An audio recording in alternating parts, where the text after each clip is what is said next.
All right. We're live for part 4.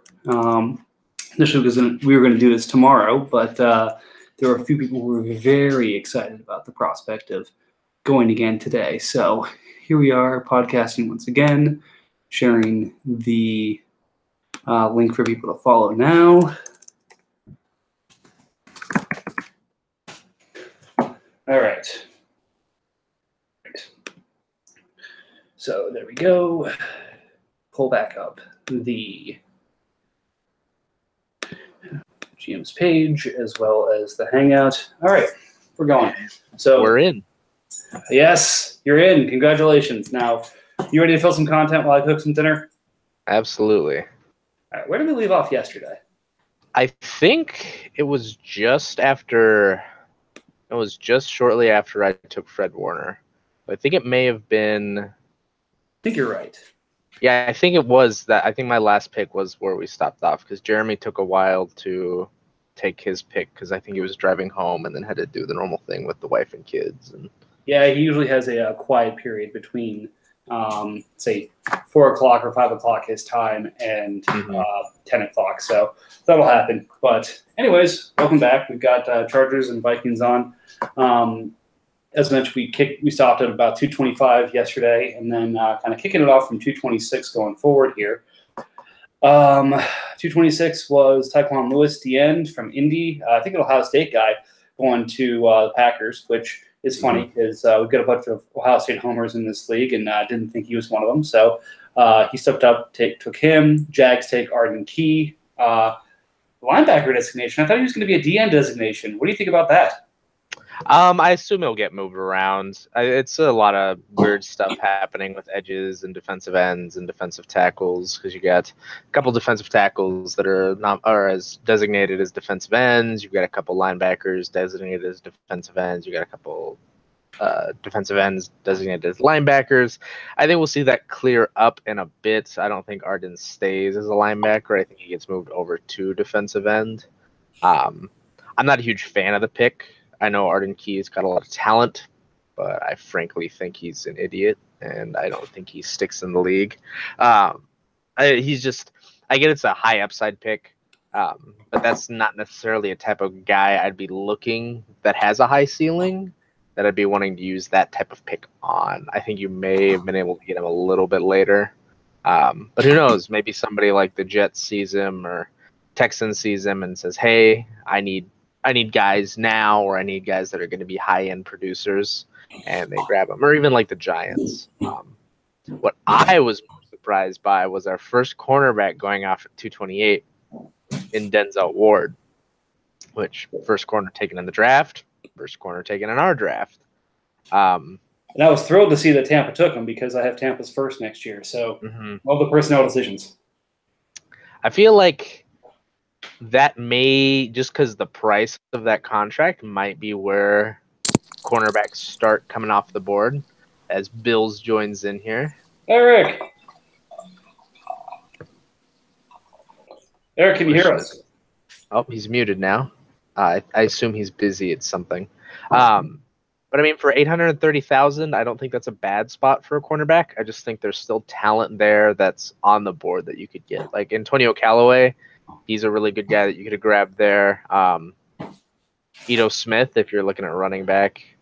I just think there's a lot of guys that were still there at more important positions that you may have let Ward fall, and then you hope you get one of the cornerbacks that gets taken in like the second or third of the actual NFL draft. You get them at your next pick. I'm not crazy about that. And then our boy Redskins at 229 got Ian Thomas, the supposed heir apparent to Greg Olsen in Carolina at tight end.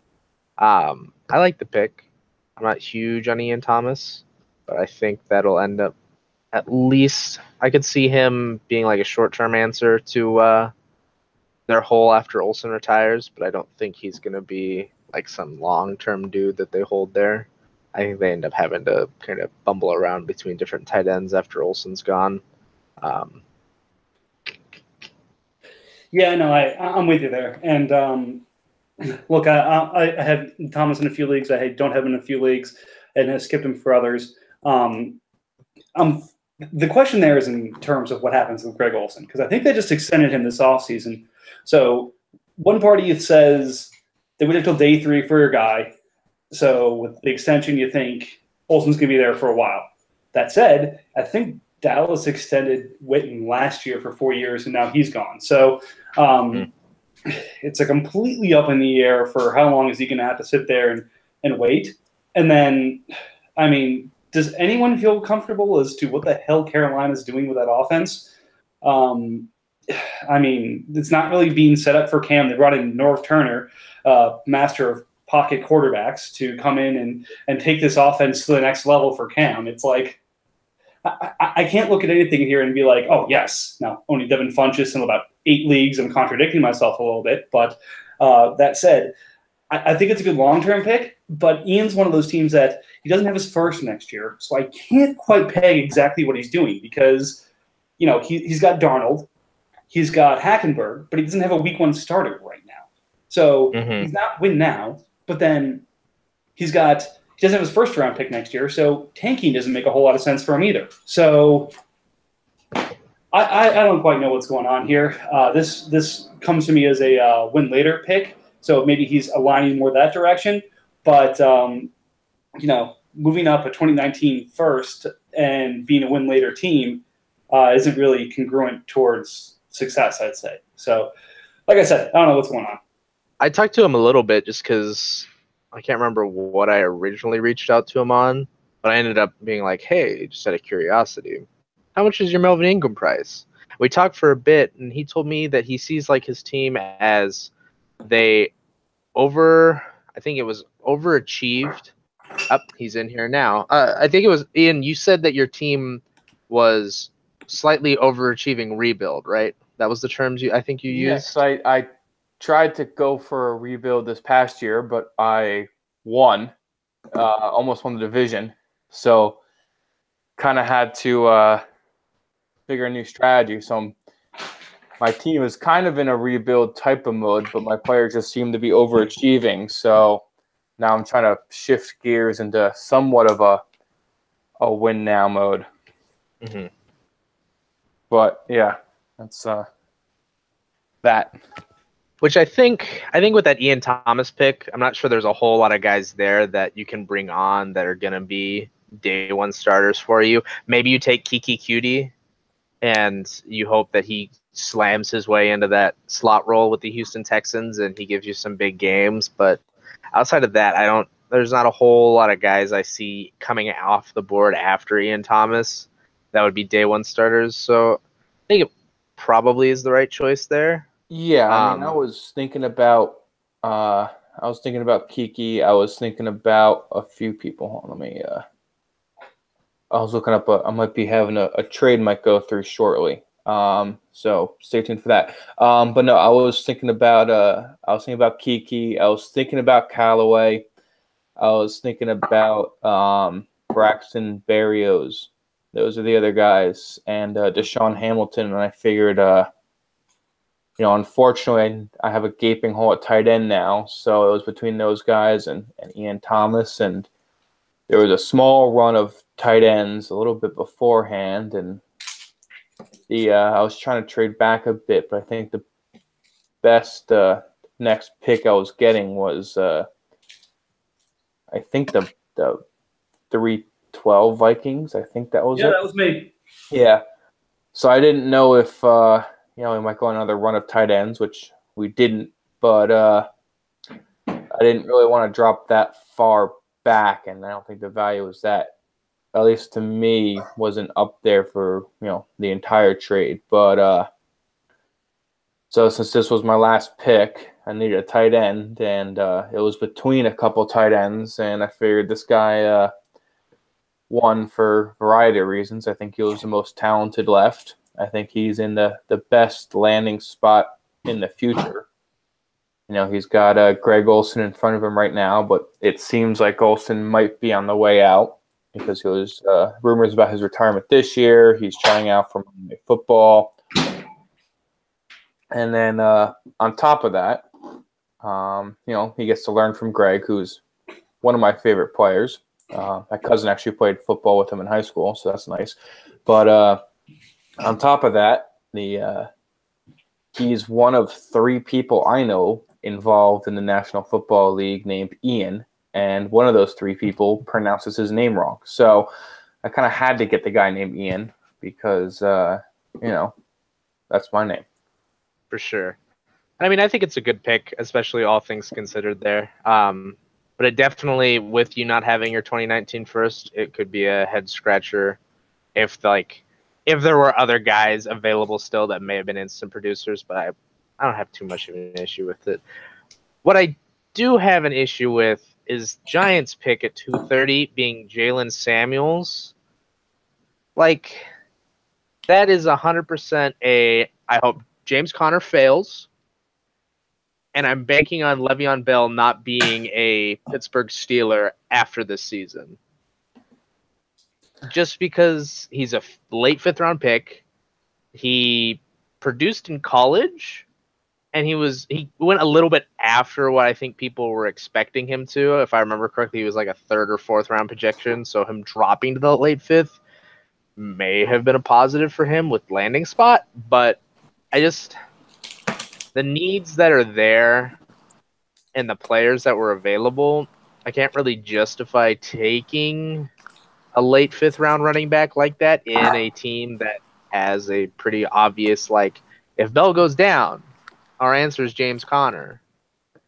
Well, Conner got injured last year, right? He's recovering from either an Achilles or an ACL. I think it was a knee injury. I can pull it up really quick. And I know it was an Achilles. Yeah, because that was Dante. I can fault him for the sum, but I can't fault him for it too much because as someone who was trying to move, what's his name? One of the running backs who's recovering from an Achilles injury, Foreman, there's really no market when I was trying to offer for picks in this range. So that player who is the handcuff to a high leverage situation, and you're healthy, then this makes a lot of sense to go here. So I'm okay with it from that side of things, but I'm with you that it's not even guaranteed that he's going to be the guy there. They took another back who could challenge for time and maybe a better fit for the kind of running that Le'Veon does. This just seems to be more of a thumper in this role, and it's not even a clear role. So I agree it's a little early for him. I can see making the case, especially if things break right for him. But again, I agree. I think we're going to look back at this pick and say this was definitely one of those reaches. Yeah. So just pulling up Conner, it was an MCL injury. They're not specifically saying it was a torn MCL, so it may just be leftovers from when he tore his MCL in college. Which to me, like MCL and ACL injuries, just like single ones of those, I don't get too concerned about just because those are generally not that big of an issue in the NFL anymore, especially with running backs. But when it comes to like Achilles injuries, I know personally those can be just like they can totally sap a player's like physical ability when it comes to speed and acceleration. Mm-hmm. So I don't think that's going to affect Conner too much. But I guess like if he does come back and he doesn't show the same athletic ability he did coming out of college and pre-injury, I guess I could see a situation where maybe Samuels, if Bell goes down or is gone and it's just Conner and him, maybe they split more as like a running back by committee type deal and less of what they've done in the past in Pittsburgh where they have a running back and maybe a few touch spots for like if you got like D'Angelo Williams with Bell, like he had a carved out role, but outside of that, it's been nothing really. So it's a high upside pick ish or medium upside pick, but I definitely don't see a lot of production out of Jalen Samuels. All right, guys, we got I just put a trade through, and so get ready to say how awful this trade I did was, but I'll get the commissioners to actually approve it before we hear it. All right. So as some of you might have known, as I sent out a bunch of offers to you guys, I've been trying to get rid of Mike Williams because, well, I've lost faith in him. And I completely overpaid on him. Not that I lost faith, but for $17.2 million, that was a bit of He's a little pricey. Yeah, I overpaid for him in the startup. So, and not that I'm in cap hell right now. I have a decent amount of cap room, but thinking in the future. So I trade with the Denver Broncos, our favorite guy.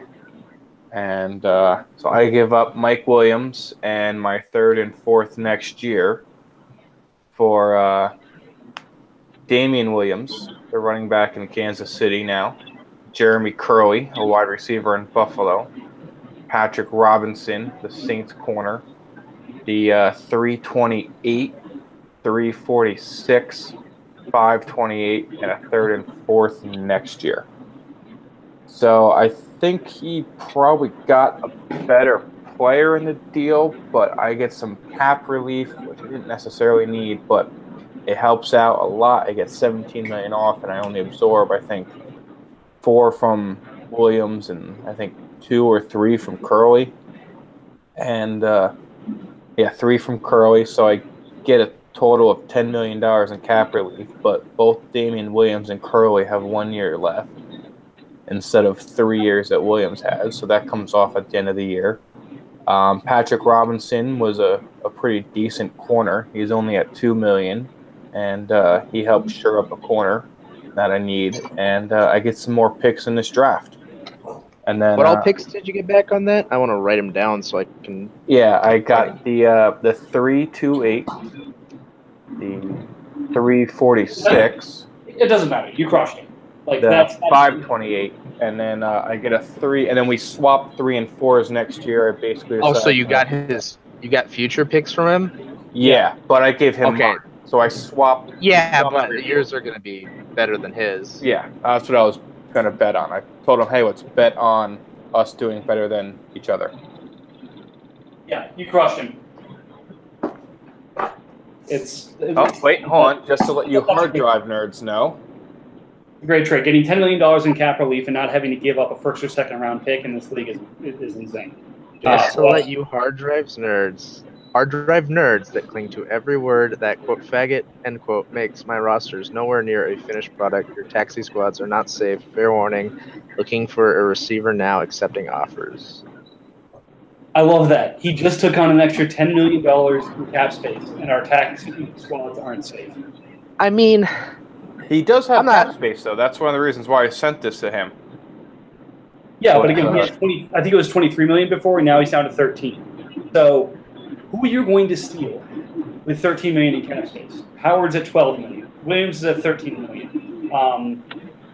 And anyone who's on that squad to be hidden is in the teens of millions. So, it's not like, hey, I've got all this space to go, chase people down with. You're still in a little bit of cap hell here. So, I don't get it because. I mean, if you're not sold on the league and you want to win this year and then figure out which one to do next, Mike Williams is not the guy you go get. If he's a piece for a future trade, great, makes some sense. But I don't see how burning through late capital and picking up an extra $10 million in cap right now that kind of hamstrings your ability to get people later on makes a whole lot of sense. He's got 3 years left on his deal. Yeah. This isn't a 1-year deal. You have to eat $18 million for 3 years. If you cut him, you're still eating significant amounts on year 2 and year 3. It's not worth the risk of having a receiver 2 on the Chargers. I don't know. I'm kind of split on this, just because I'm still a fan of Mike Williams, and I still think he can be good. I like him. I think he can be good. The problem was, well, for me, one, he didn't play at all. He played a little bit at all last year, but he'd never started for me at all last year, and I still, like I said before, overachieved. So he was somewhat expendable in my mind.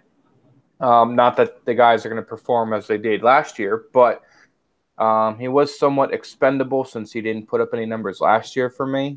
and he was at 17 million. If he was at 10 million, 12 million even, I'd probably hold him.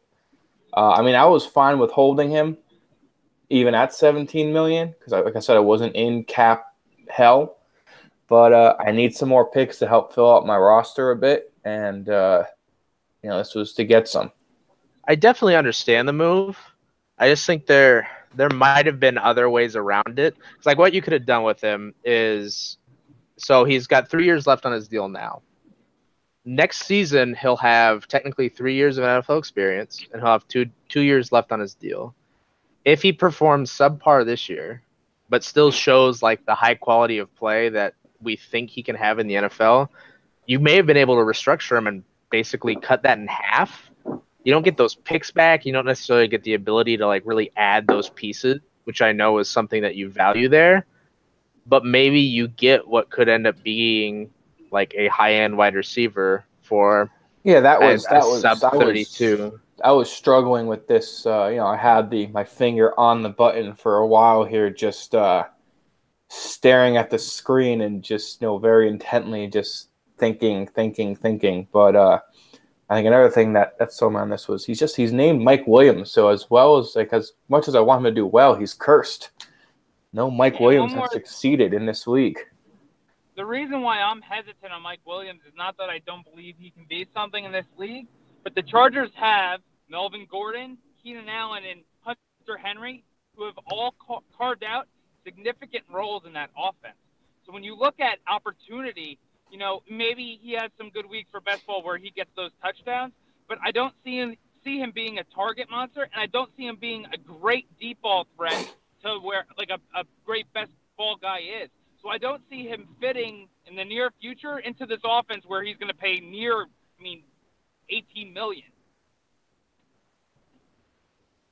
Well, but you're only sitting on that contract value for 18 million this season.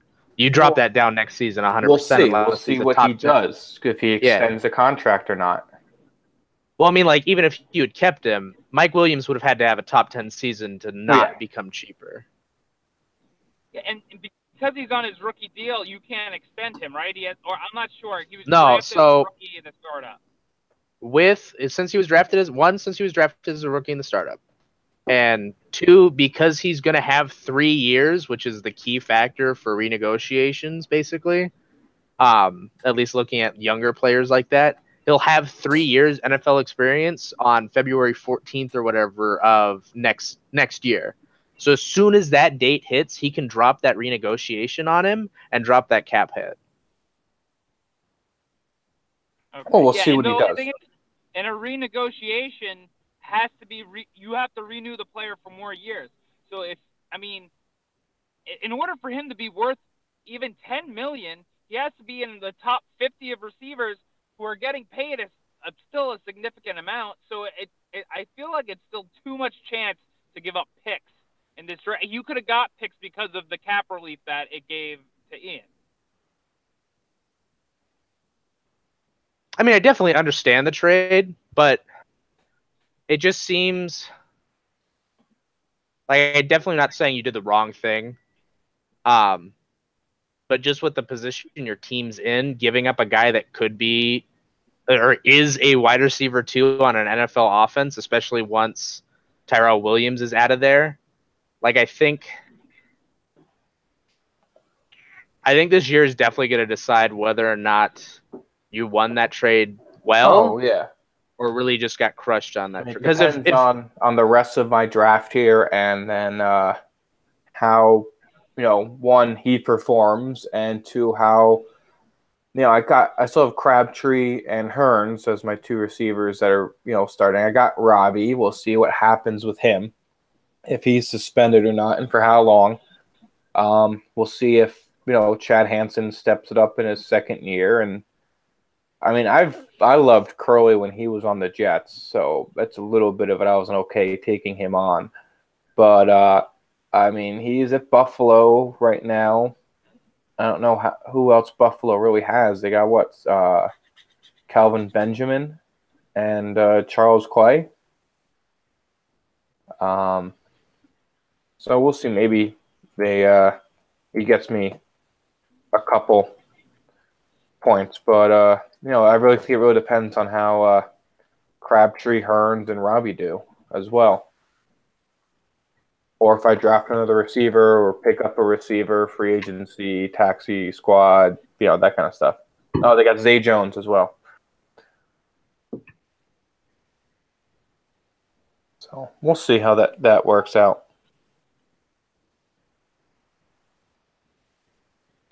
No, I mean, I see the reasons for making the trade on both sides. But like you said, it's maybe it's not as bad as my initial feel on it was. But look, I mean, I feel like getting rid of that contract wasn't necessarily a priority for you. You have your taxi squad, and if you want to throw it out there as, hey, come and get this, former first-round pick and take on $17 million. There are a few teams that are going to do that. You basically have to worry about the Raiders and maybe the Broncos at that point. But, he's constantly trading, so who knows what that roster is going to look like in 3 days. That said, I see the reason for doing it. I think right now it's looking really good for you, especially since it's going to be tough for Mike Williams to carve out a path to relevancy this year or next year. And then it's a question of if he doesn't do it in his first 3 years, he's in a Kevin White or Devontae Parker situation. So, it looks good for you now. Does it look good for you later? We'll see. A lot to learn, but it's a big boy trade. I like it. Yeah, figured get some big pieces moving here. So, Jeremy, what were you thinking with Tyquan Lewis? What are you doing taking an Ohio State guy? Ham's going to kneecap you for that. I have no idea what I'm doing. Finally! It was a position I needed filled, and he was the guy that looked the best. So that's who I took. Immediately after I took him, I got PMs from 2 different people upset about it, so I felt better about having taken him. I had no idea what I was doing. No, it helps, especially when we those of us who don't know what's going on, like we're doing the best we can, kind of doing a little bit of this. Hey, I took a guy with a fake knee today, so who knows? Anyways, so where were we, Matt? Next up would be Jets at 231 with Antonio Callaway, which we talked about that in another league chat. A couple of guys were really surprised that St. Brown is going so much higher in a lot of drafts than guys like Antonio Callaway, which, Callaway is in a position in Cleveland where there's not necessarily like a guaranteed role there for him. All he has to do is beat out Corey Coleman, but realistically, like the path to the wide receiver 2 in Green Bay with a better quarterback, albeit more flooded and more competitive, it's clear, and there's not a guy that's got like some sunken draft capital into him or a guy that's already got that role set that Brown has to beat out. He just has to beat out other draftees and like D'Angelo Yancey, Jeff Janis. I don't even know if Jeff Janis is still on the Packers. Geronimo Allison. Like those are guys that they may have outperformed Coleman in the past, but definitely don't have the on paper theoretical talent that Coleman does. And Callaway's already injured was the other thing too. So I think he came off the field yesterday in OTAs. Hurt. I don't know what the extent of the injury was, but taking a guy who's already injured, who is a bonehead, who has to fight his way past Janis and Coleman and a couple other guys from last year just to make the roster, isn't really a guy I'd be looking to take in the second round. So, we'll see where things kind of sort out. But the talent, I get it. People were looking at him as an Antonio Brown before the draft. I think that was before the pop news came out that he failed the drug test at the combine. Well, not failed, but his sample was diluted. He showed up high too, didn't he? What?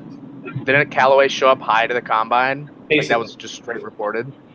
Yeah, he had a diluted sample, which means it failed, and supposedly showed up high to the combine. So you got that guy, and then you've got workers like Janis, you've got talent, first round talents like Coleman. I just don't see a path for him. And look, at this point we're all taking shooting darts at this point, but I think there's better spots for him. that said, we just did say 2 picks ago that I can't believe that a guy like Samuels went over a guy like Callaway. So we can't hate on him too much.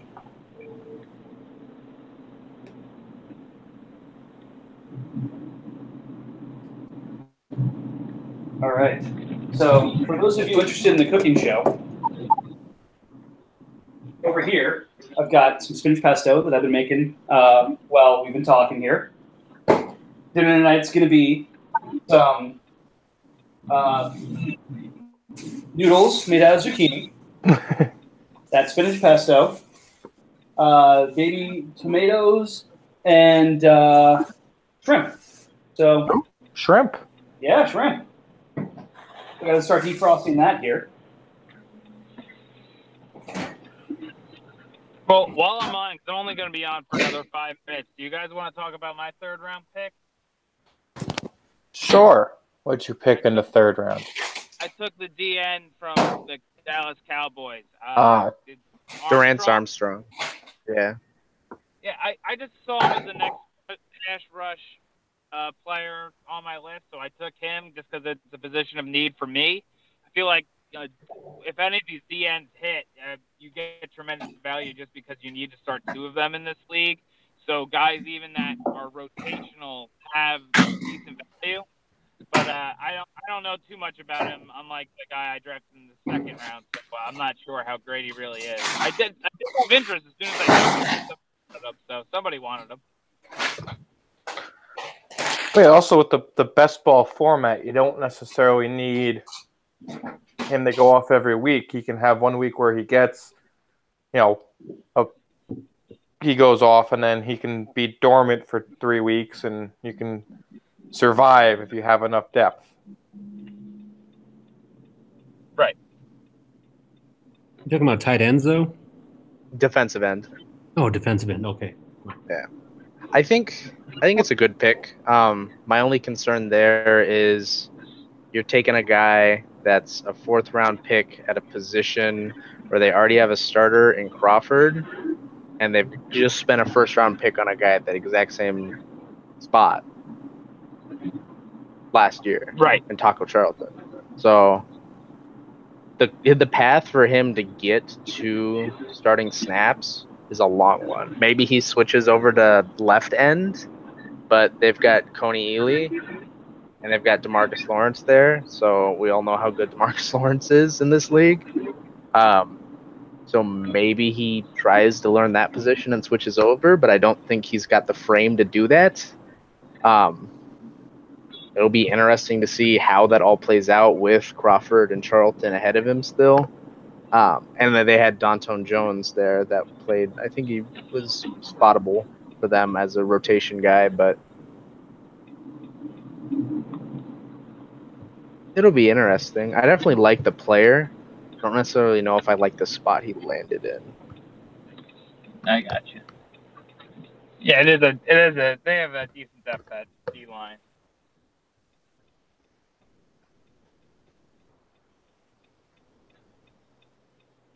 No, I mean, that Dallas defensive line, like you said, is a bit of a cluster at this point. I own, I think, 3 of the D linemen for Dallas as well. Charles Tapper, Coney Ely, and I think maybe one other. And, outside, not sure who's going to play the other side of Lawrence. Not sure what level of rotation is going to be. But the other side of this is Lawrence is another one of those boneheads. So, who's going to be shocked if he has to miss 4 games for suspension this year? I certainly won't. But that said, the rotation in a deep line has shown very effective for Philly. It's, the teams that have the pass rush, the ability to go 7 or 8 deep and actually bring pressure late in the game are the ones who can stop the big offenses right now. So I like the pick. I think he's going to provide some value. I think, as Matt said, he's a bit buried, but, you can't hate it.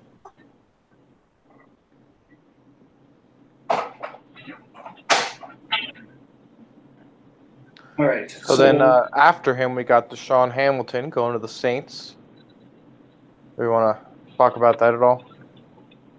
We should probably jump back to 232 this end of 2nd, just because we skipped all those guys. Auden Tate for the Texans, wide receiver. that'll be interesting in Cincinnati. I don't think there's a whole lot to say on that. Texans got a lot of needs. Tate's a player that could fit into a role for them and produce well. Rams took Jordan Lasley for Baltimore. I think that's an interesting one just because there's such an obvious hole at wide receiver in Baltimore, even though I don't think they really invested too heavily into wide receiver in the draft. In the draft, I don't think they've only got one guy, I think. Nah, they got two tight ends. They got Jordan Lasley in the 5th and Jaleel Scott in the 4th. See if they got any other guys. Yeah, just those two. Maybe they sign a couple undrafted free agents, but Lasley from UCLA in 5th, Jaleel Scott end of the 4th, last pick of the 4th actually, or last common or casual or normal pick. He's not a compensatory. Right now, the depth chart for the Ravens wide receivers: Willie Snead, Michael Crabtree, John Brown, Chris Moore, Rashad Perriman, and then you got. It looks like they got a couple wide receivers here: Janorian Grant, Jalen Scott, Jordan Lasley, Jalen Ackland, and Andre Levron. I guess I don't know. Mm-hmm. But, yeah, I mean they've got so many rostered wide receivers at the moment that's going to be. It'll be interesting to see who comes out of camp because you think they're not going to roster. What is that? 10, 13 wide receivers? That's just not going to happen. No, you're probably at this point fighting for that wide receiver 4, wide receiver, maybe wide receiver 3 spot, depending on John Brown. Because he looked good in Arizona if he was healthy, but he had problems staying healthy. But I think Snead and Crabtree have that 1 and 2 spot pretty locked down for at least this year. So maybe you're fighting for it next year, or for now you're just trying to stay on the roster that 3-4 spot at best, I think.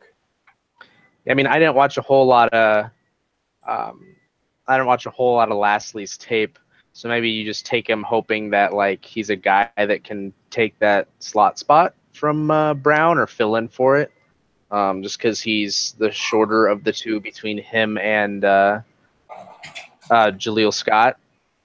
So maybe you hope that, hey, maybe Brown doesn't play out. I can get this guy that was ranked or projected to be a 2nd or 3rd round pick that fell, grab him, throw him in the slot, and I'll be good and get some work out of him.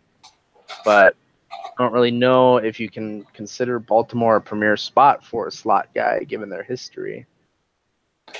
We'll see how, I guess, also the offense, if the offense changes at all next year, if they stay with Flacco or if they go with Jackson. But they did just get 2 tight ends as well, which are going to eat up targets. So that's really banking on a surprise coming out of camp.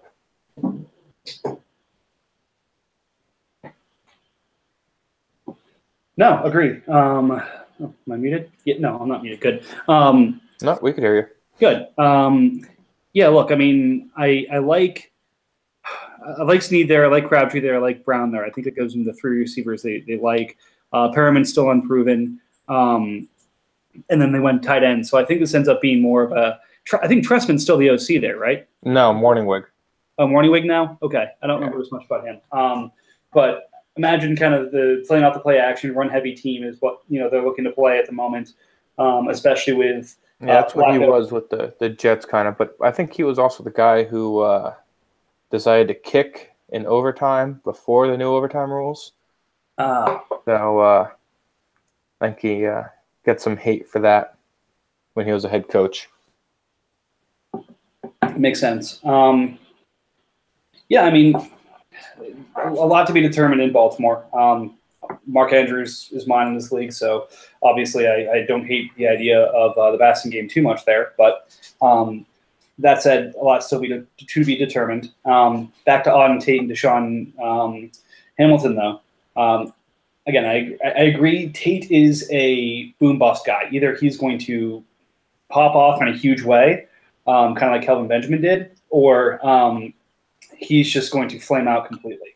So swinging for the fences, not a bad thing to do at the end of the second. And then Hamilton, I really like what Denver's done with their two receivers, because I honestly think that Sutton's a good replacement long-term for Marius Thomas, and I think Hamilton fits in well with how Sanders wins. So you put Keenum in a position with two guys right now who are vets in the league who win a certain way, and then you have two guys learning under him who can win in similar ways. Thomas really getting that, winning the one-on-one, the jump ball, not as strong, I'd say, on the route running as others, where Sanders is more technician, and I think that describes Hamilton's game pretty well, who's also an A athlete as well. So I like the pick. I think it's going to take a while to come to fruition. Maybe it's next year. Maybe it's later.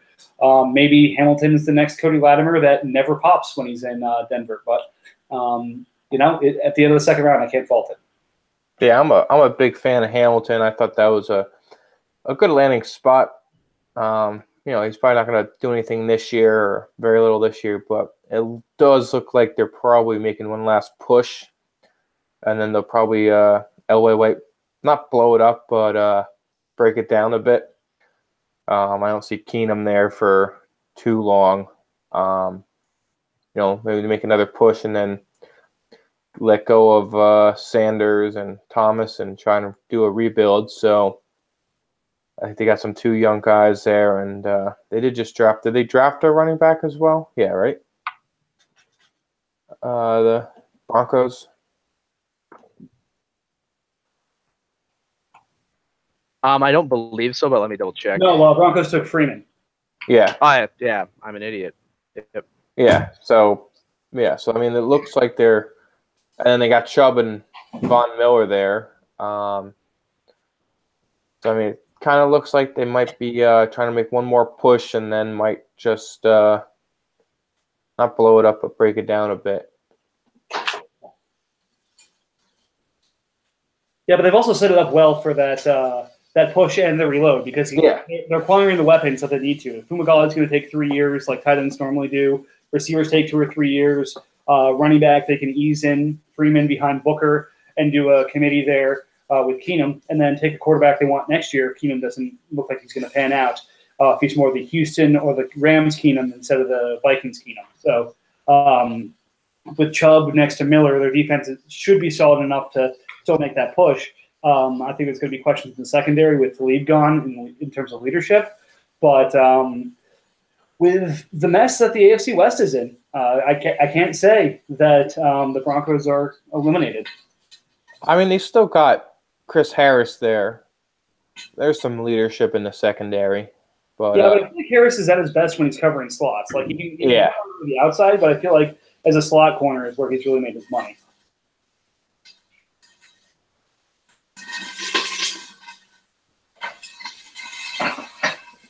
And then I guess we can round off.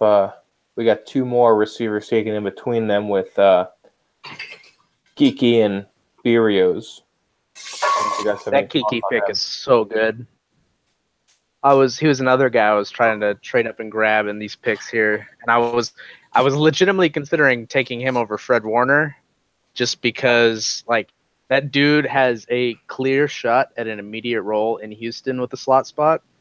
And that guy is just so quick, and every single time he touches the ball, he has a chance to take it to the house. And he was such a pleasure to watch at Texas Tech. I really think that's a great pick for the Titans, especially to get him behind guys like Braxton Berrios, and even Jordan Lasley. That guy has just such a clear path to a role, and doesn't really have to concern. His competition is Braxton Miller, who hasn't proven to play with shit, and I think Ellington can't stay healthy. So that's a guy that I really think is gonna not necessarily shine, but he'll have some pop games for Titans this year, to where they won't have Bruce Ellington and Braxton Miller, those 2 guys, and Sammy Coates. Those are his competition. to take that slot role. And I don't think he's going to have any sort of issue beating out either of those dudes, whether like Ellington's just because he takes a bad hit in preseason and is broken for 6 games, and then Kiki just proves himself, and then they realize, hey, Braxton Miller's got hands made of concrete. So I really like that pick for Titans. I mean, I'm a fan of him as well. I think I drafted him in the Star Wars League, but he's got that opportunity there, and it's a good pick there. I think Berrios got bumped up a bit. One, because he has a great name, and probably more importantly because he got taken to the Patriots, and he's going to be fitting that Danny Amendola type role. Especially they got Jordan Matthews, Chris Hogan, Edelman. They got a bunch of receivers, but I think now that Amendola and Cooks are gone, people are looking for that replacement for Amendola at least, and it looks like Berrios might be the guy.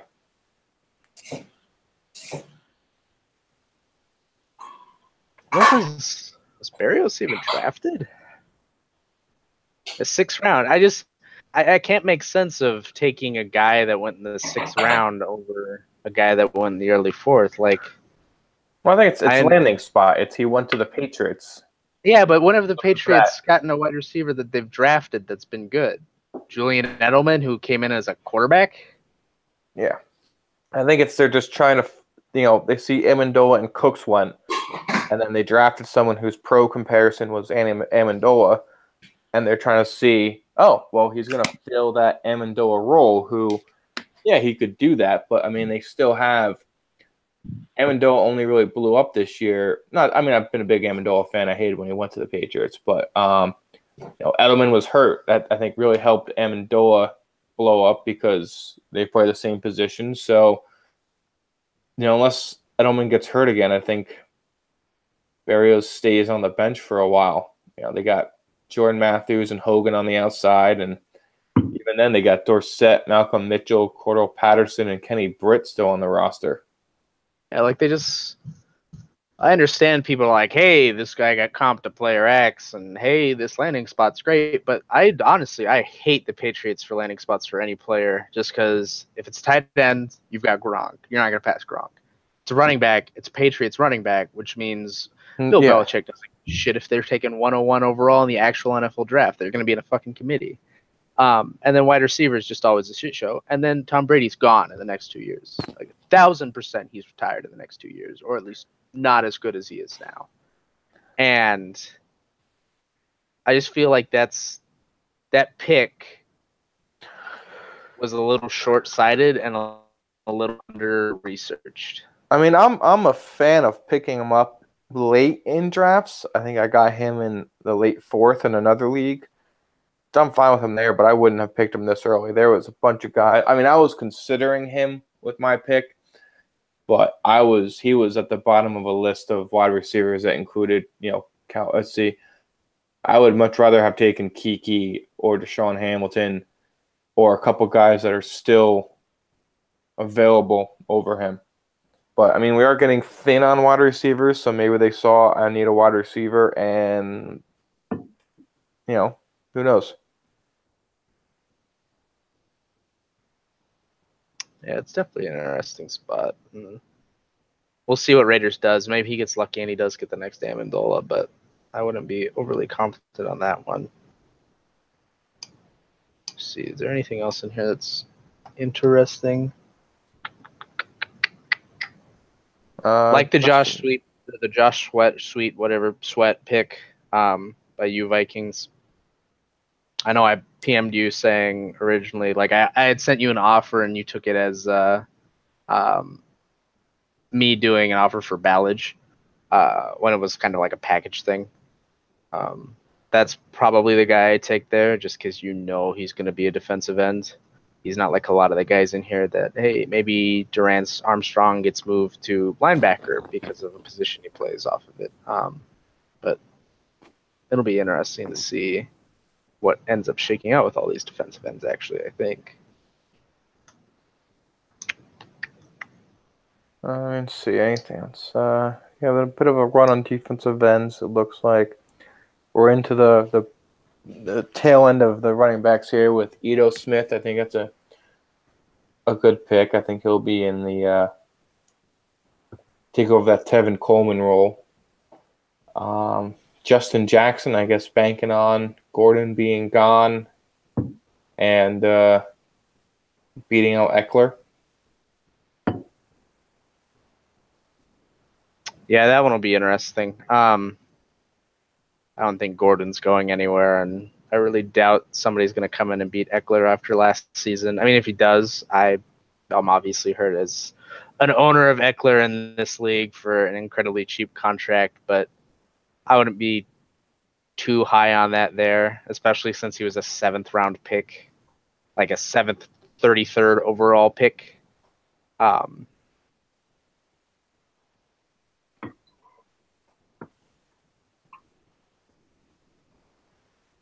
It'll be interesting. I know he had some slight concerns just with his build, but we'll see. Maybe that pays off taking over some of the snaps there, because he is an interesting back, but I don't think he's good enough to really take anything over from anyone. He may just get some special team points for. I mean, I guess we're Bengals for the end on running backs here. I don't even know. Oh yeah, running backs are sucked dry at this point. Yeah, so I guess it's going for he needs the running back, and it's taking that dart throw. Didn't see any value anywhere else. Mm-hmm.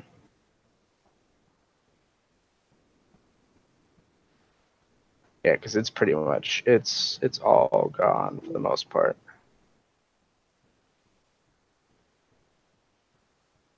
Which it doesn't really surprise me that we're starting to hit the very bottom of the barrel with running backs here and pretty much wide receivers too. Like there's still a few guys up left that may get some love, but I don't think we're going to see too many more taken. Some teams with like double picks, like Raiders may take another one, Panthers might take one. But I don't think many teams that just have, like I don't see Chiefs taking one, don't see Jets. I doubt Vikings here will. You might, I'm not sure where you were thinking. I know you said there was a couple wide receivers you still value here. Yeah, I think it depends who's available in other positions as well. I think, I filled my one hole by tight end with Fleener being cut, which kind of wait, up my board. Your tight end, that was your one hole? Well, that was my big hole. With Fleener being cut, but now it's like I can kind of go best player available. I don't need to worry about filling anything really. I think at this point in the draft it's kind of interesting because if people are looking at the salary scale for the rookies, because nobody's getting studs now. You're taking backups, you're taking guys that you're gonna have to sit on for a while. So dumping a salary that's not minimum on a guy that you're going to have to just stash for 2-3 years, I think that starts to come into play for a lot of people. So you have to decide, you go for depth for, the IDP guys, or do you handcuff or whatever, because most of the time with these kind of players outside of the rookie draft, you would be hoping to use just a min contract just to pick them up, just to stash them for $450. But we're still in the millions, and I think that might change the way some people think about it. Yeah, I mean we're in the 3rd round here, so we're actually at the I think if I'm looking at this right, we're at the 7. What pick are we on right now? We're at 314. So this pick is going to cost $730,000. So drop under mil. I didn't see that. Yeah, we're the 3rd round. It started at 780. And goes to 700. I'm not sure what the comp picks are going to be. It'll be whatever the bottom, whatever 332 is. Okay. So yeah, that's gonna all the comp picks are gonna. We're at 700,000 now. So I mean that's not minimum, but unless you're in, you're strapped for cash. I thought we were still in the millions, so I guess that's close enough. No, yeah, we left the millions at 211 was the first pick under $1 million.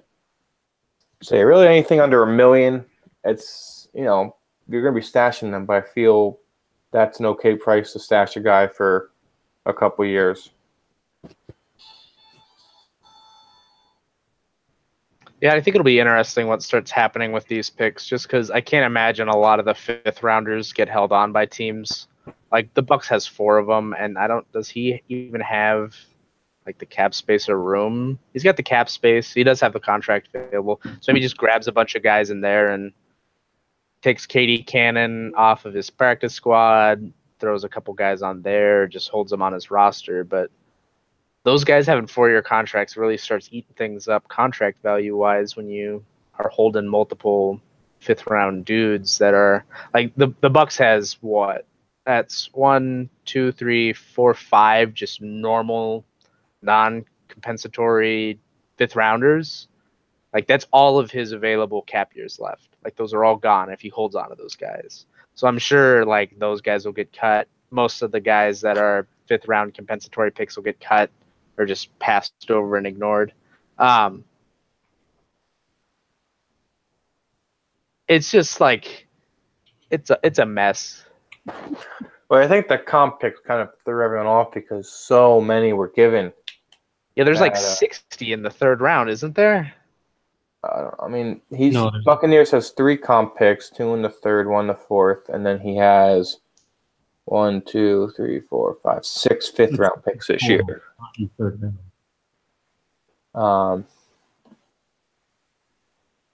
Then he's only got 22 contract years, so he can't use all his picks. If I'm doing the math right. So yeah, go get Buccaneers. Trade with him for his picks because he can't use all of them, everyone. Yay.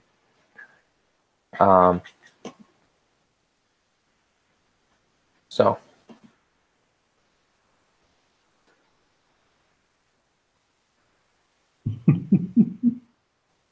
Matt, you're losing. I'm not losing though. He's just making shit up. Dude, fuck my feelings. You guys are letting him win. Apparently I'm mad. I mean, you look pretty angry. Yeah, dude, I am just straight You look angry. livid right I'm now. fuming. Let me get this correct. You are mad with me, just as I don't like Cardinals, over a trade offer. That's the most ridiculous shit I have ever heard. So mad. I stated, fuck your feelings. Laughing face, laughing face, laughing face, laughing face, laughing face, laughing face, laughing faces. 7 laughing faces. Oh. Okay. Well, I guess he's laughing. I don't know. I've gotten people pissed off at me over trade offers before. See, I'm not even mad though. The offer was just like it was so bad that like I take issue to how stupid he must think I am for the fact that he made me go through even reading that offer. Like the fact that he expected me to put the mental brain power forward to process the words that was on that email offends me. Like, how dumb do you think I am to waste my time with this? Yeah, but you wouldn't be saying any of this shit if it was just for that. You're doing this. Oh, no, it's just because he's an idiot and he's fun to fuck with. Holy fuck, is this man dumb? You guys gotta let it go. Like I love making fun of him too. Dude, Czar's going in. Ryan's going in on this dude. Like he's gone way past the point where it's just like fun to fuck with him. I was enjoying myself messing with Broncos earlier just because this dude is obviously either like incredibly immature for being an adult or is like 16 years old in his sophomore English class deciding, you know what, I'm not going to read these poems my teacher's making me do. I'm going to mess with people on these group leagues. Wait. You're a wacko. Oh fuck, he used wacko. He may not be 16. I've never heard of. Well, Jeremy, you're the expert with high schoolers. Is wacko a hip term currently? I can't tell anymore. I thought for sure he was a kid for so long, and like. Oh, you're in the limelight with your butt buddy, but with 1 T though. Your new name is Dick Sucker. You are now relevant. You're relevant. Wow. Though. I mean, come on. That's the dream there. I mean, he could be really old. I've met really old dudes with this kind of language and thought processes too. especially since supposedly he's a truck driver. Like, I think that fits too. No offense, truck drivers out there. Sorry, Baelish. I forget what team he is in this league. Colts, he's on the clock. Go take your pick. But I mean, there is that. He's here. He rejected a trade offer from me, so he's around. Colts is around. You're trying to invite him? Don't invite him. Yeah, I want him in here because the second we hear his voice, we'll know exactly how old he is. He's a squealer. It's always the worst when you're playing a game online. Fuck your podcast, what y'all pay me. Yeah, he's a kid. He's a teenager. 1000% teenager. Let's see. Well, I can see it either way on this. But a lot of the evidence points to kid. Let's see. His email address is Marshall Chambers 77. So maybe he could is have been old born in 77. I mean, that's an old dumb person thing to do, to use your birth year. Wait, he said, ask Monica Lewinsky. So is this dude really 41 years old? Old person reference right there. There's no kid referencing Monica Lewinsky. Yeah, I don't think kids are making Monica Lewinsky references. I don't know what that reference. Oh, okay. What, the Monica Lewinsky? Yeah. No, I know what Monica. I'm seeing what he was referring to, and it's to Falcons saying "dick sucking makes you relevant." Yeah. Okay. Yeah. Because I was just reading what you were saying, and because he said "fuck the podcast," and then after that, a couple things happened. He said "ask what." So I was trying to figure out what.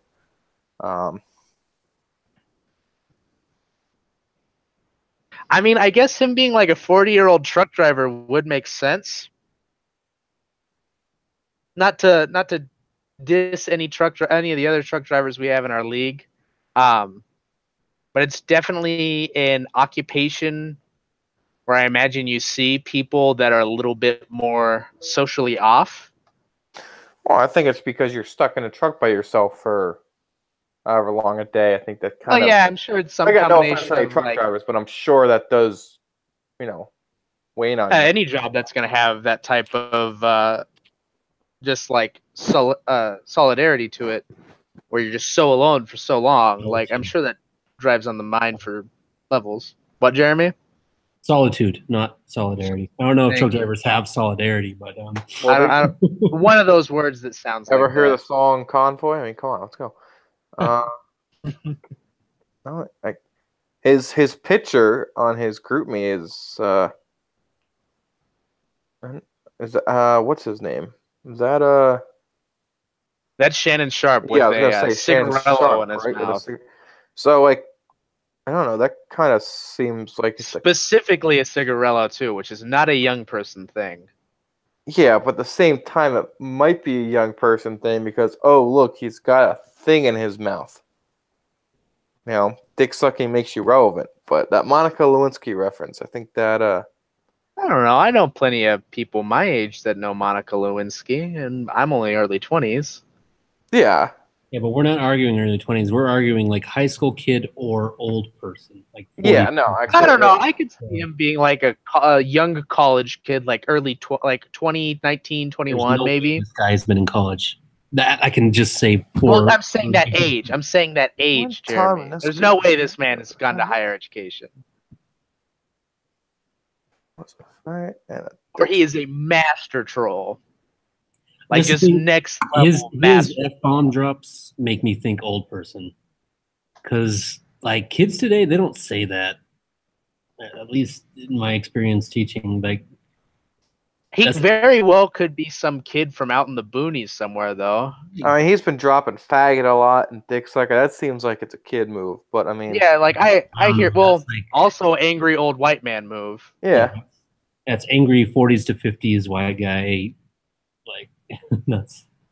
See, because I'm so caught here because on the one hand he sounds like angry old white man, but on the other hand, I've heard people from out in like the distant area around San Antonio here that are like early 20s that talk like this, and the fact that he's like San Antonio, really? Huh? The more liberal area in Texas. Well, like outside of San Antonio, not necessarily in San Antonio, but like the hill country outside of it, a lot down I-10. Like where my parents have their little ranch out there is way out in the fucking boonies, and that's like there's people out there that talk like that. Let's see. So on Facebook, 3 of them pop up. That's a really common name. I really doubt we'll track him down. One looks like a.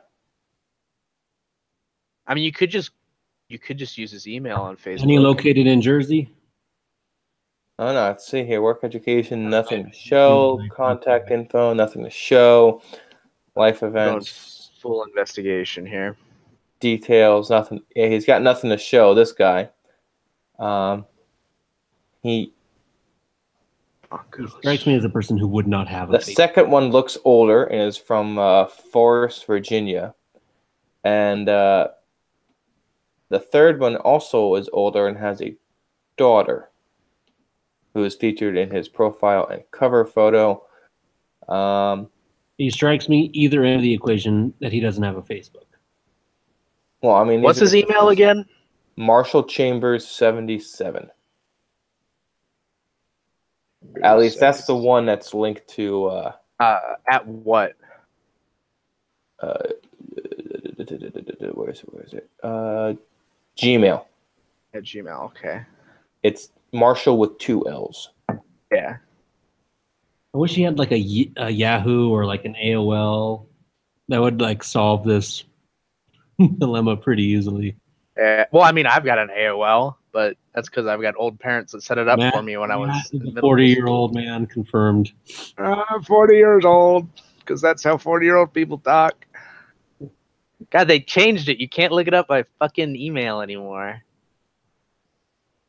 Find people. Nope, but that's not gonna work. Oh well. The mystery will be solved one day. See if he has a Google Plus. There's no way he has a Google Plus.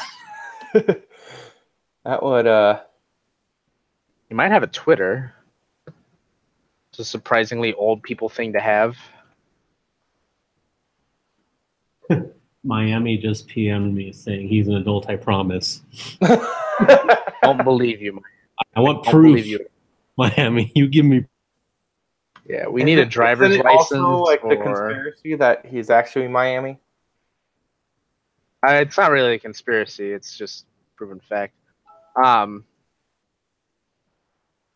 As Jeremy put it, the official story is Miami knows this guy from another league, and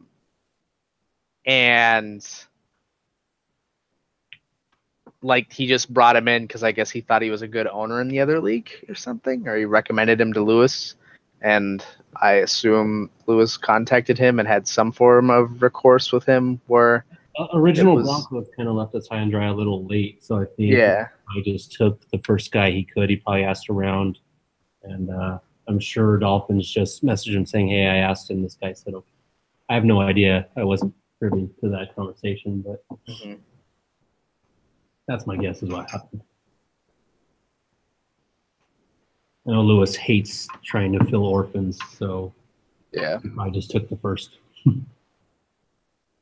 Yeah, filling orphans sucks, so I get him there. But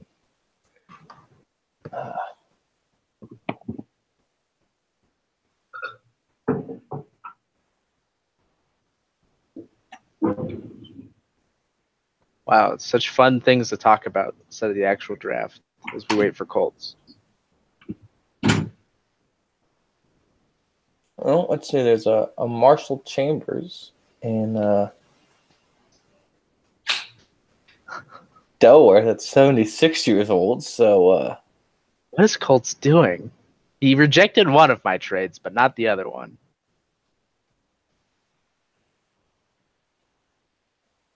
Maybe he's at bay. You there, bud?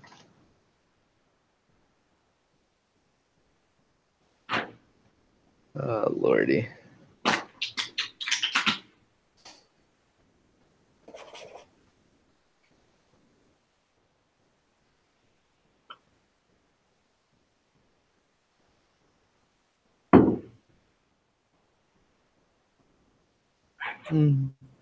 Lot of dead air. Oh, wait. It looks like Bill and Ted 3 is officially.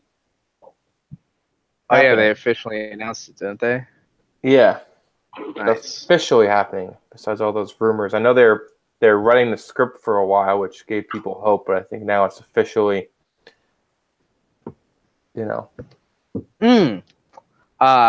Football related, actually. The Mark Ingram suspension. Yes, That's going to good for be Kamara. very interesting. Kamara. Who has Mark Ingram? Bears, I think. No, Cardinals has him. We just talked about that yesterday, didn't we?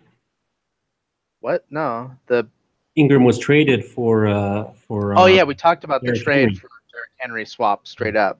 I think it'll be interesting to see how Cards handles that, just because like his best running back outside that's Crowell. Rod Smith doesn't have a lot of value anymore.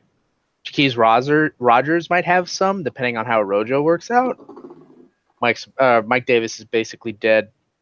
So yeah, he's really just sitting there with Crowell, which maybe he gets lucky and Landry and Goodwin and Sanders carry him for a hot minute. And I think he'll have Hogan back. Was Hogan playing towards the end of last year? No, he wasn't. So yeah, he'll have Chris Hogan back, which will be big for him.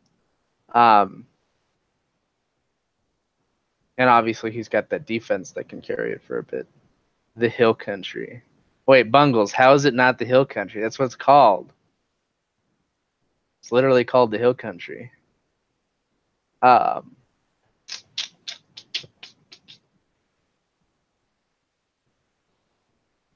yeah, I don't think that'll hurt him too much. Definitely would have hurt other teams a lot, I think. I think he's got enough of a team around that to support it. Whoever has Kamara gets a big bump, though.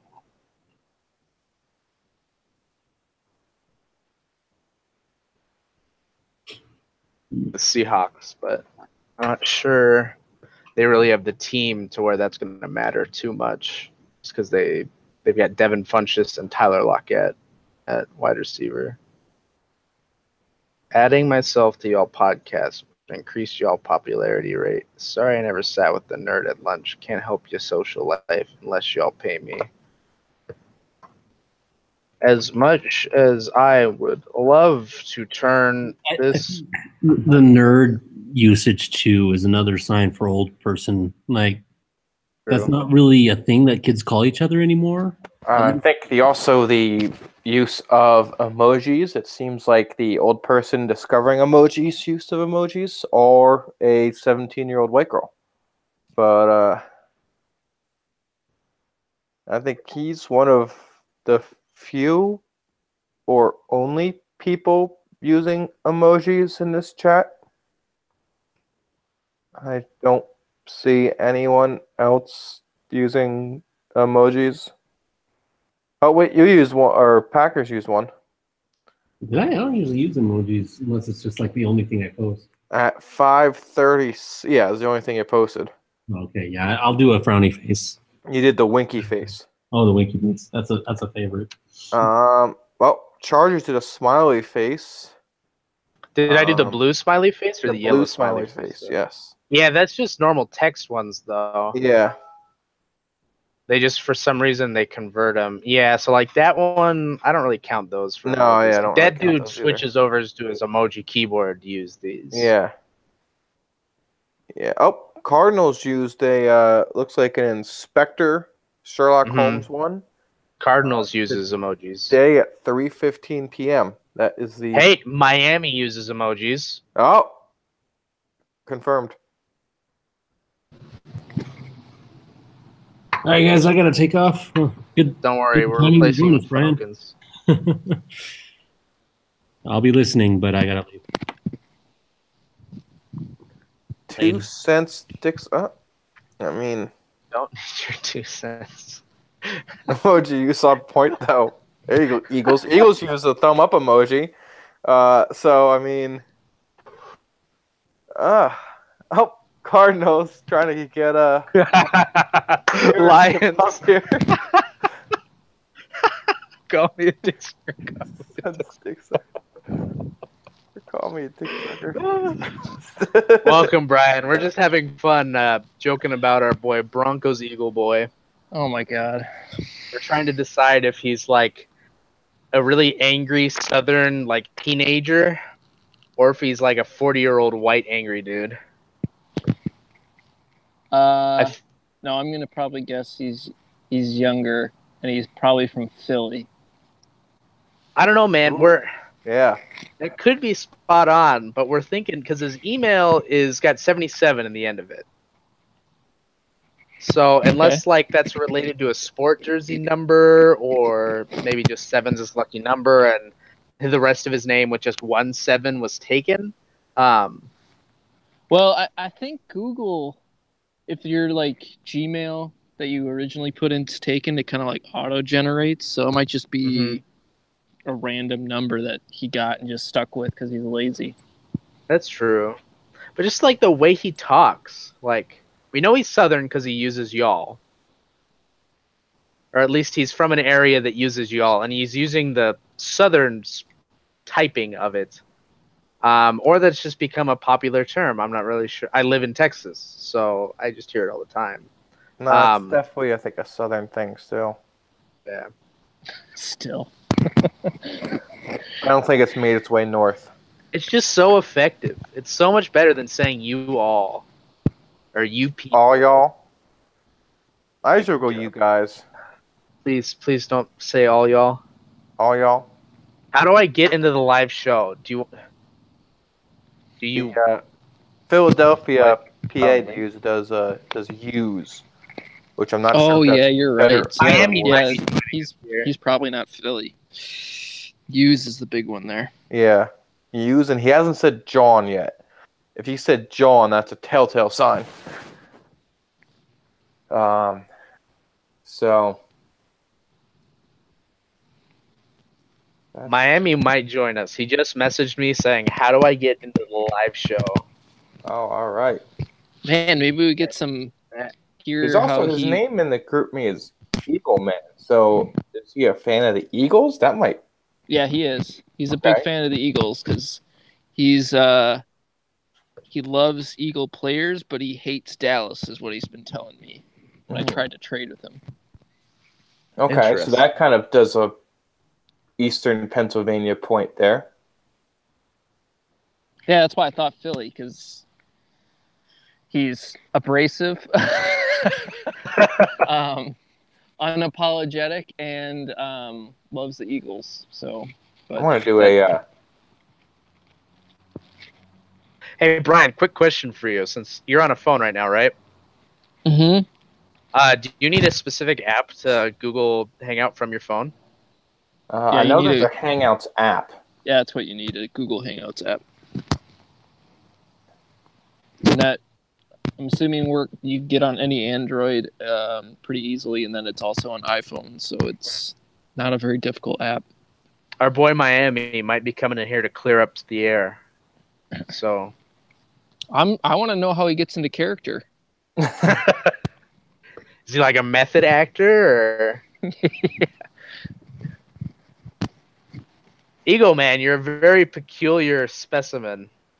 I think he's listening. He is. Because he just commented about how we're trying to figure out. Okay, he said Wawa, so I don't know what that means. That's East Coast. If he's being truthful here, that narrows it down to Pennsylvania, Southern New Jersey, and Florida. It's in Virginia too, so it goes all the way down. Yeah. Okay. So yeah, it's definitely an East Coast thing. Find out if he shops at Publix, because that'll probably give us a northern East Coast or southern East Coast. Oh, I'm sure he'll comment here shortly.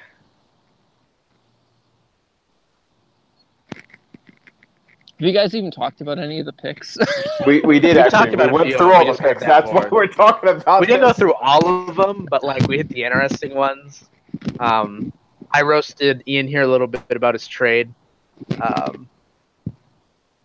Talked about the wide receivers. Talked a little bit about defensive ends. Talked about Ito Smith. Spent time on Justin Jackson. Talked about I like Denzel that. Ward. The Justin Jackson I did pick? not like that pick. I like the Justin Jackson pick. Really? I think he's athletic enough. Yeah, I think he's athletic enough. And if he like last year, I think everyone was on the Brandon Oliver train as like the handcuff to have for Melvin Gordon and to fill like that Danny Woodhead role. And Austin Eckler, for whatever reason, came in and played well. I think Justin Jackson could do the same exact thing. Like they haven't shown any like loyalty to that second back yet. I guess me being like not happy with it was being a little defensive about my Eckler, just because I have him, and if I lose him, I'm fucked. So we'll see. I'm not a huge fan of it personally. I talked about that earlier, but I just don't see. Not sure he can really define out a role there. I honestly was surprised by his metrics. Like I've done some rookie analysis for some of my other leagues, and like seeing how he did in the combine compared to like the last 3 draft classes, he had some pretty high scores in some of his speed scores. Just overall, his like physical traits seem to like project really well compared to like other running backs. Now, if he's got the other intangibles, that's up to be, it's to be determined. But I guess even at Northwestern, he had some pretty good production. Like I think he broke some Big Ten records, if I recall. So I like it just from the standpoint, like if he is talented enough, he could carve himself a role, because you just don't refuse to play talented players in the NFL if you want to stay coaching forever. Apparently, Eagles, who is originally from Philly, is chiming in and saying that PA people love, like Pennsylvanian people love calling people F-bombs and gay. Is that... Oh, no, you just switched over off the camera. Okay. That somebody else joined in. Probably New Jersey, actually. Another New Jersey person? Because Mike's in New Jersey, right? Pick.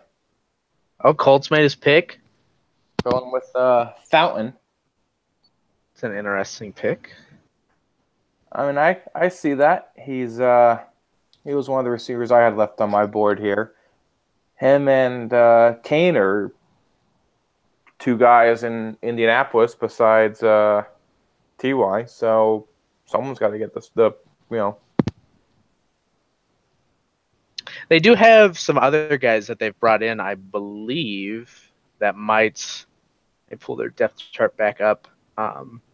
Just with a little bit more experience. Like at wide receiver, they got TY, got Chester Rogers, Darius Fountain, Ryan Grant, KJ Brent, and Deion Kane. So maybe they use like Grant in the slot or TY in the slot and have one of Kane and Fountain on the outside. I could see that. I think one of those guys will carve out a role. I think Kane might be used a bit more in the red zone than Fountain. They're both the same size, but I remember just from the tape I saw, I feel like Kane is a pretty good guy that could be used down there. Yeah, I mean, someone's got to get the targets. If Brissett or Luck playing, you got one receiver with Hilton and Doyle right now are the only 2 guys that are. Eric Ebron. Oh, did they sign Ebron?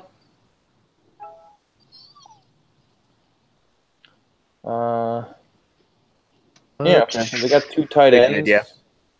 But yeah, I think Fountain and Kane get some touches there.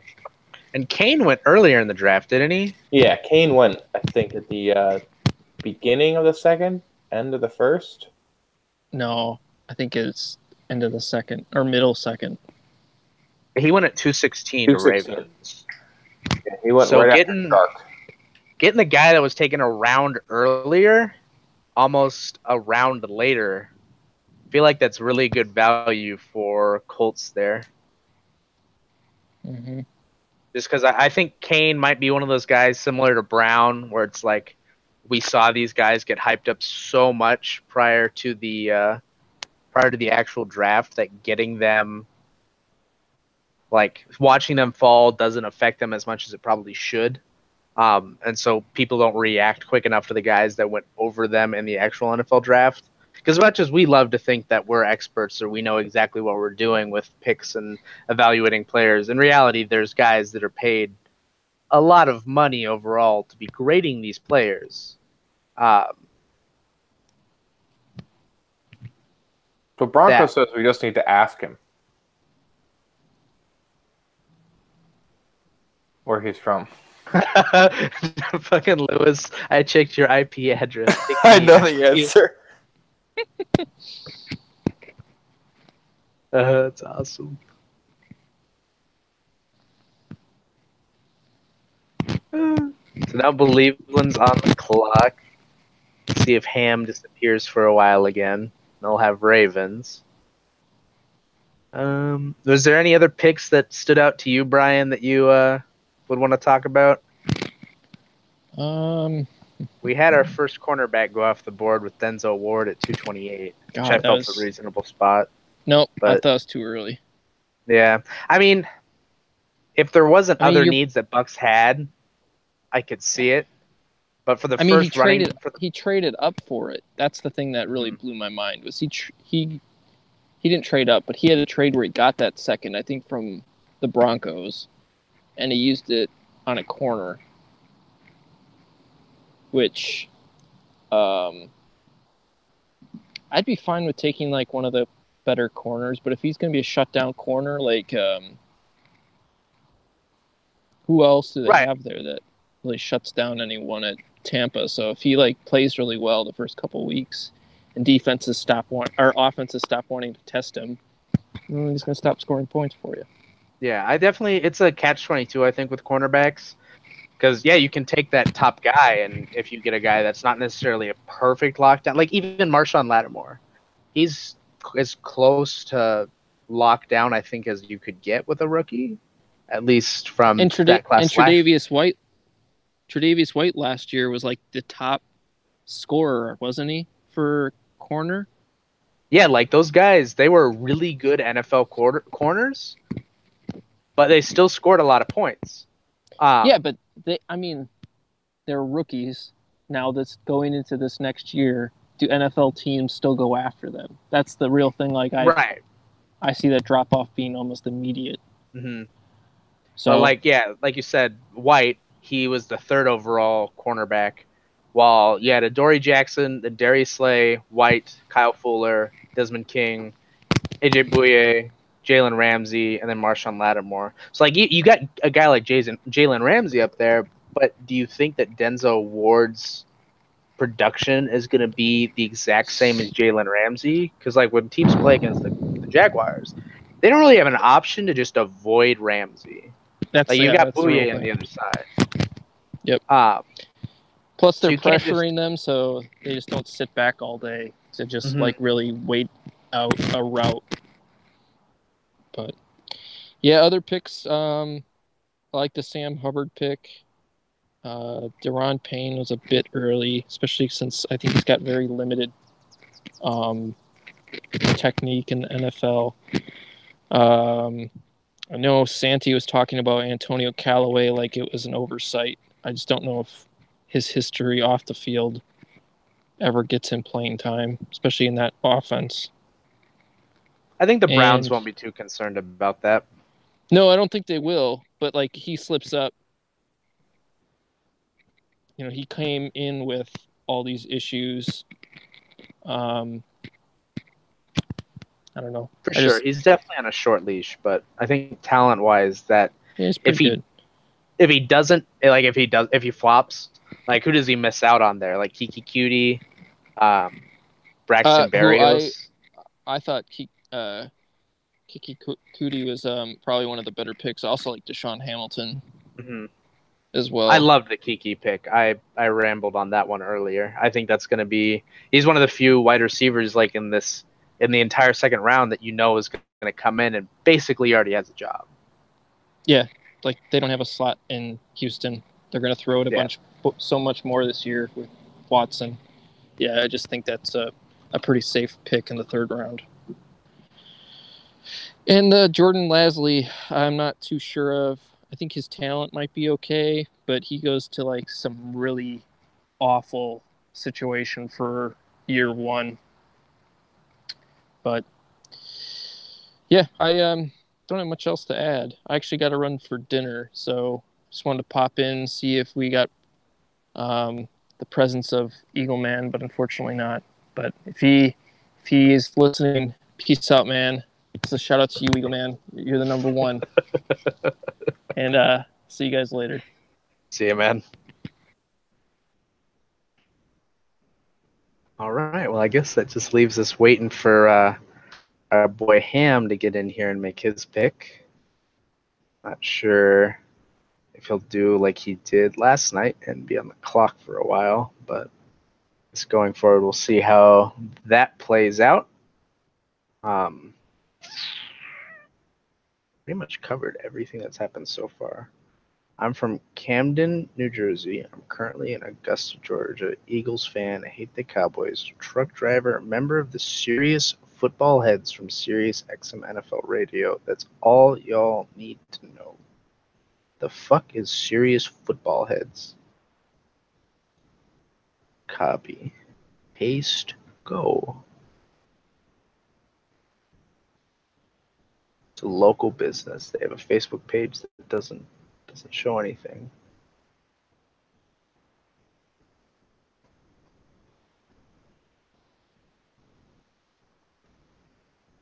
What is this? I can't even find anything on it.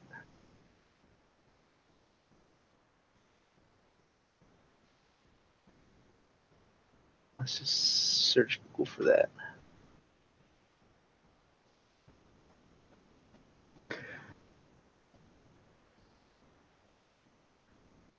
Eagle fan, what exactly is, if you're Eagle man, if you're still there, what exactly is the Serious Football Heads? Because I'm not finding anything on Google for it other than an empty Facebook page.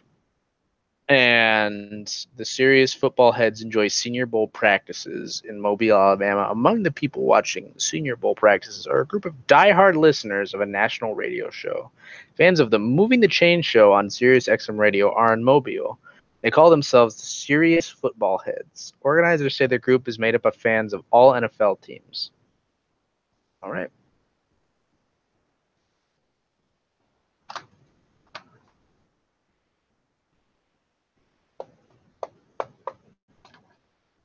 Well, that's interesting. I've never heard of that. Sounds like a nice little fan club. The first one that comes up is the Dallas Cowboys Sirius XM blog, though. That's slightly unfortunate for you.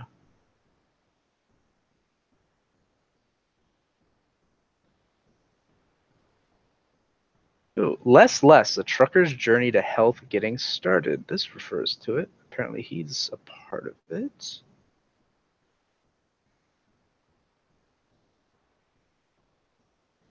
Everyone who knows me knows that outside of clean eating and fitness, another major passion of mine is football, and more specifically the NFL. When I'm in my car, I listen to Sirius XM NFL Radio 365 days a year. In fact, I call in time to time, mostly to talk about my New York Football Giants. My radio name is Ali from Cali. Well, Sirius has a group of very serious listeners and callers called the Serious Football Heads. This group is made up predominantly of truckers, some others from around the country who listen every day and call in regularly. Oh, that makes sense. Really?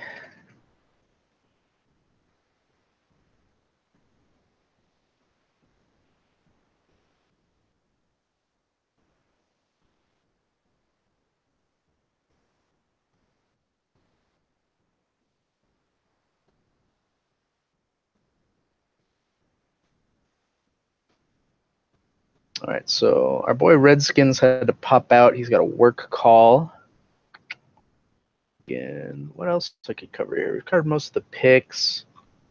Covered that trade he made.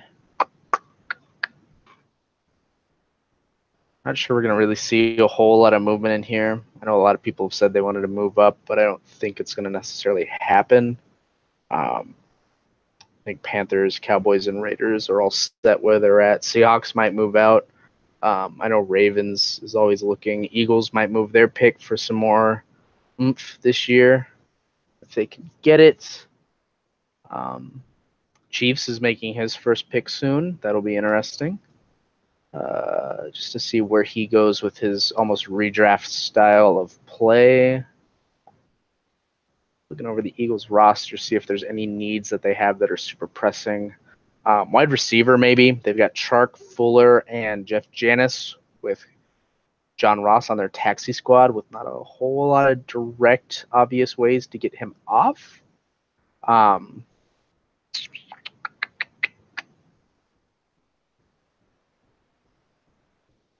Thinking,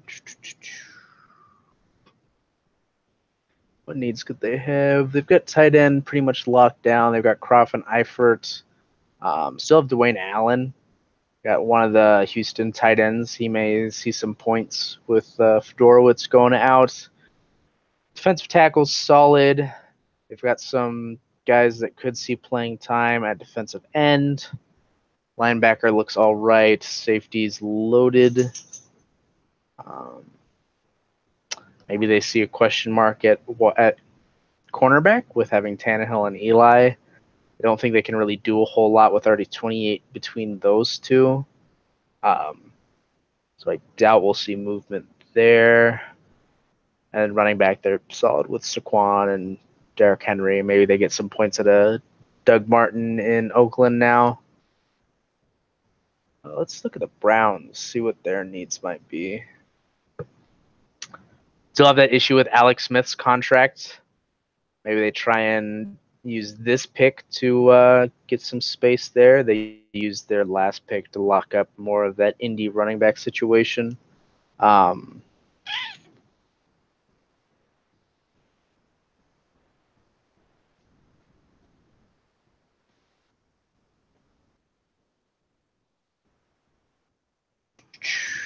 have an inbox draft update.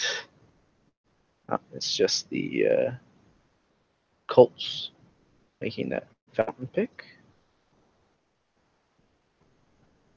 Back to the Browns. They got what they think they have some answers at running back. They've got Gordon still, but he's fairly pricey, especially for running back now with the rookies coming in. He's got Michael Thomas at wide receiver, but not much past that. Maybe he thinks Carlo Henderson still carves out a role there. In Denver, Curtis Samuel shows something in Carolina, despite there's pretty obvious movements there to replace him. Ryan Switzer's in Oakland, so maybe he shows out more there, despite the Martavis Bryant trade. Pretty deep hole at tight end with Seth Duvall and Grimble for Pittsburgh. Probably won't be getting a whole lot of points there as Njoku comes along with Cleveland. Defensive tackle solid. He's got Myles Garrett on a very large contract at defensive end, but he's also got Emmanuel Ogbah. So they're basically splitting points there. Linebackers look okay. Demario Davis, he's a little bit older, but should still score some. Shane Ray might see more work now, but not likely with that Nick Chubb pick. Or not Nick Chubb. Bradley Chubb. Cornerback, he's only got one. Maybe we see the second cornerback taken here. And safety is pretty solid. Hope that got y'all going. Not really. Everyone had to leave.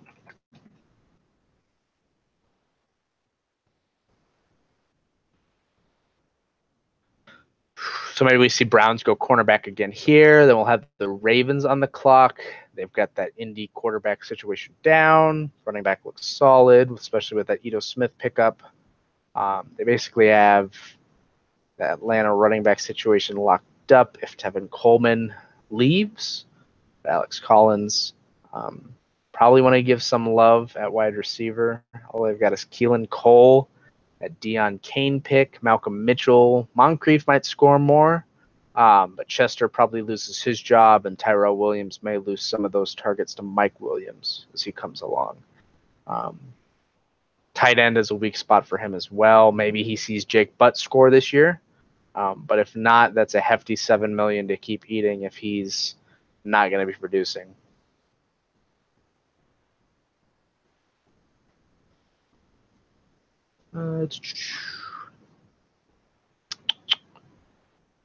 Defensive tackle for Ravens is all right. Maybe get some spot points there between Sylvester Williams and Marcel Darius.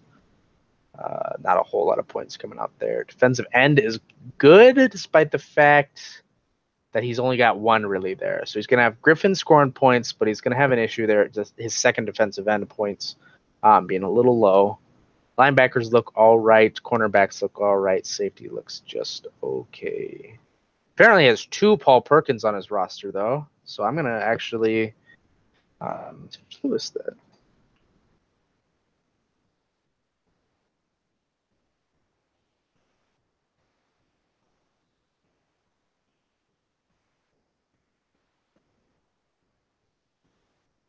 So he's another guy that maybe he grabs one of the last remaining defensive ends. Not a whole lot to do there. Maybe another cornerback, but I doubt that. Probably just starts going for depth luck spots there. Raiders is going to be interesting here since they've got 2 more picks in this next grouping. Still don't have a quarterback. Not a whole lot of love there. Running back, wide receivers pretty shallow too. Defensive tackles questionable. That team is just in a world of pain at the moment, unfortunately. He's got a couple of rookie linebackers though, which should help with his IDP. Spent that wide receiver pick on Berrios. Taken 2 running backs, 2 rookie running backs in Josh Adam and Kerryon Johnson.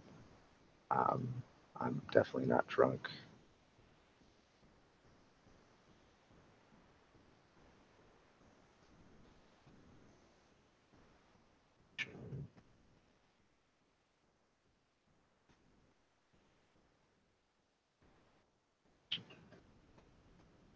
So apparently he doesn't have 2 Paul Perkins. It was just glitching out. So I'm actually gonna settings. Can I share screen here? Screen share. There we go. All right. So yeah, got Raiders roster here. It's pretty meh. How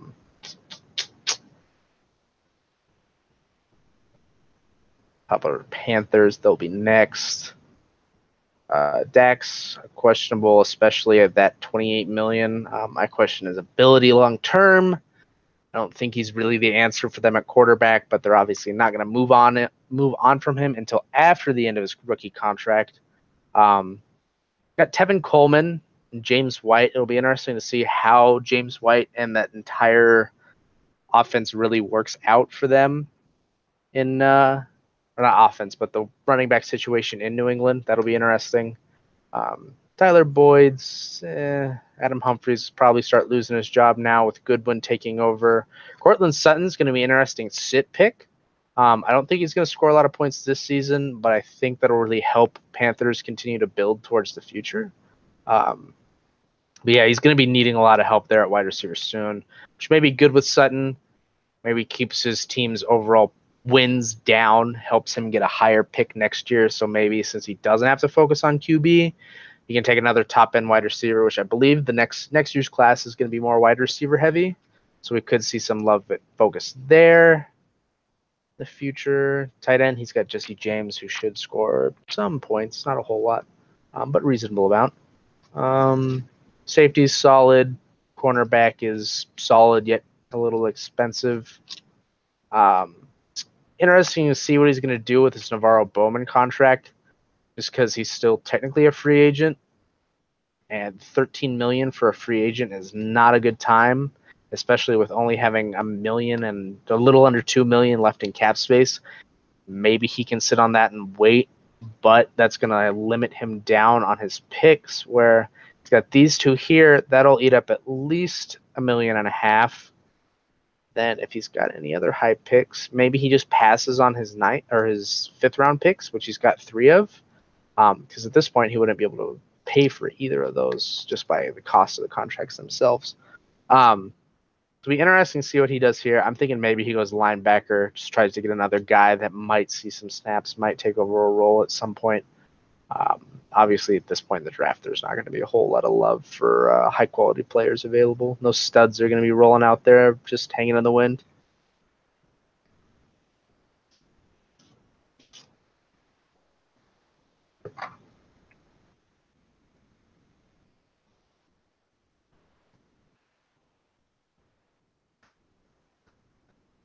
Anyone is listening out there, which I kind of doubt at the moment. Our boy Ryan here is asking for if anyone wants to let him borrow a running back for the first 4 weeks, which I think might be a little bit on the collusion side.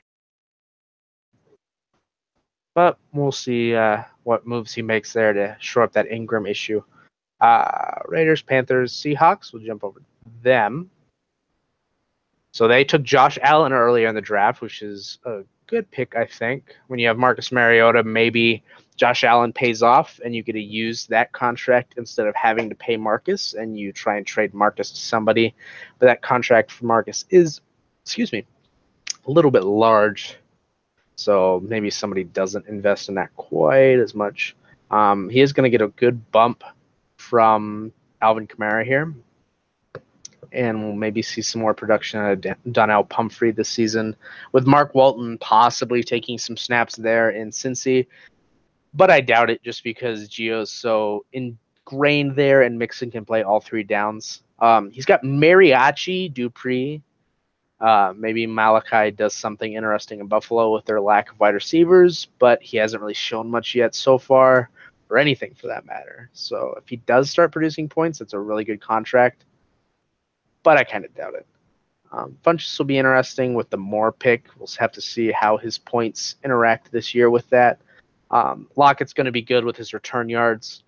Josh Malone, I actually cut his contract, and just contract years were hampering my roster, and I don't see him really being an answer for anything there in Cincy, especially with John Ross being in the wings.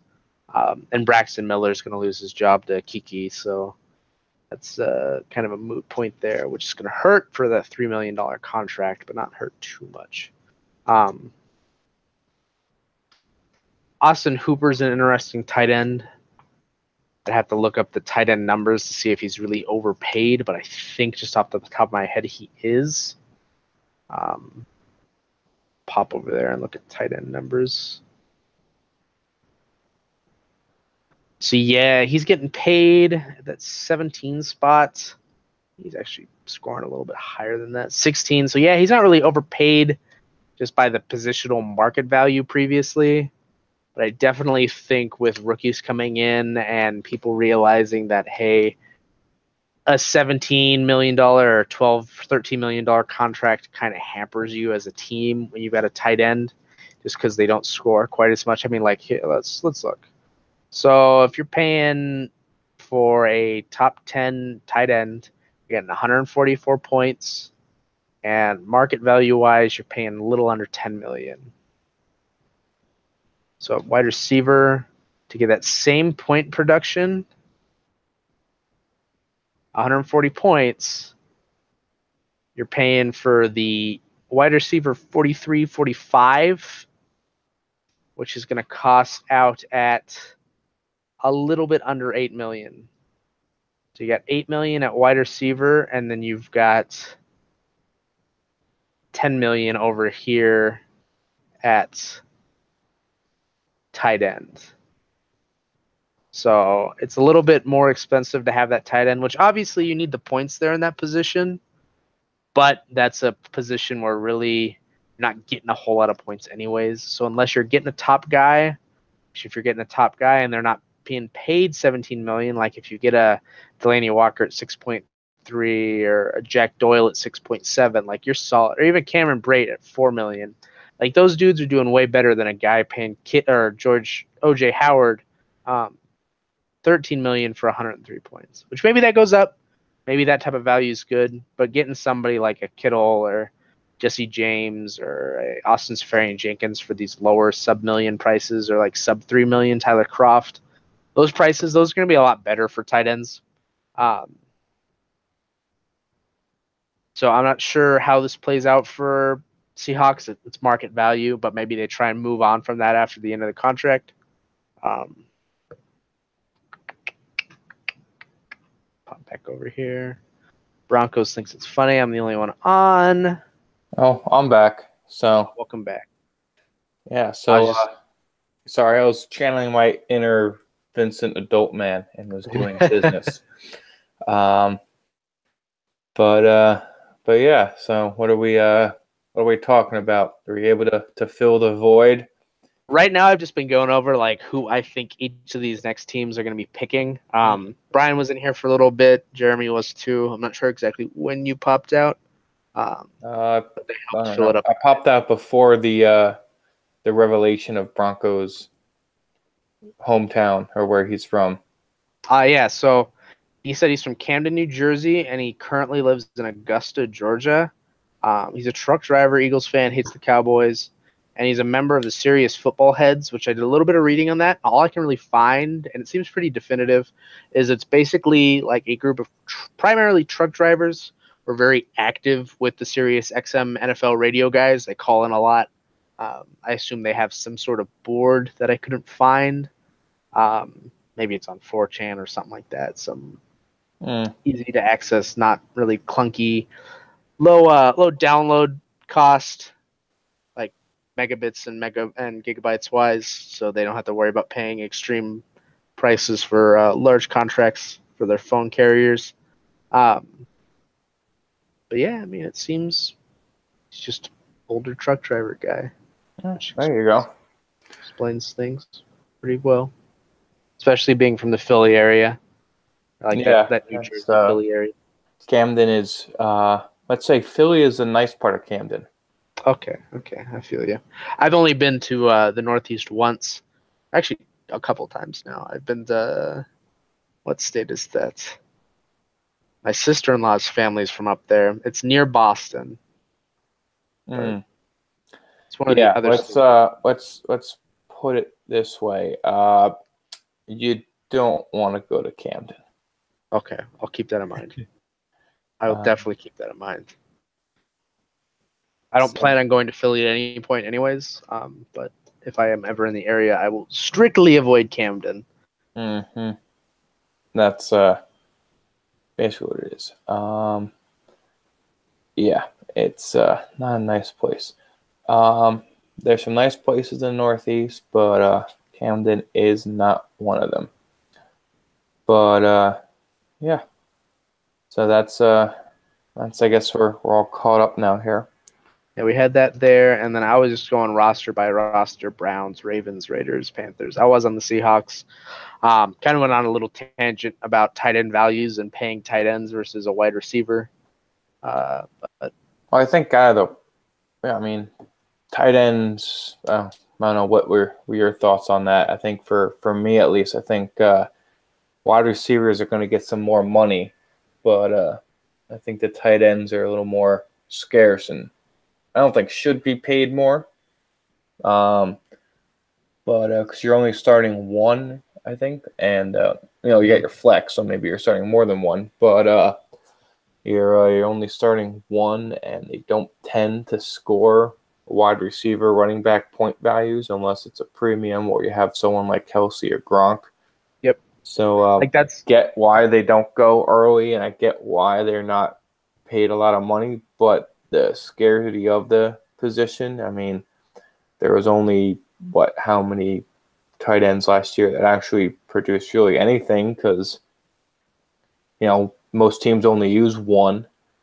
And if that, I don't think the Cardinals used one really last year. I know the Jets 2 years ago didn't use them at all.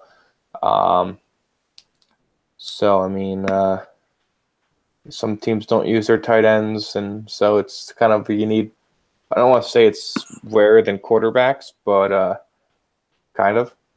It's definitely an interesting position just because I had a little bit of cost analysis on it.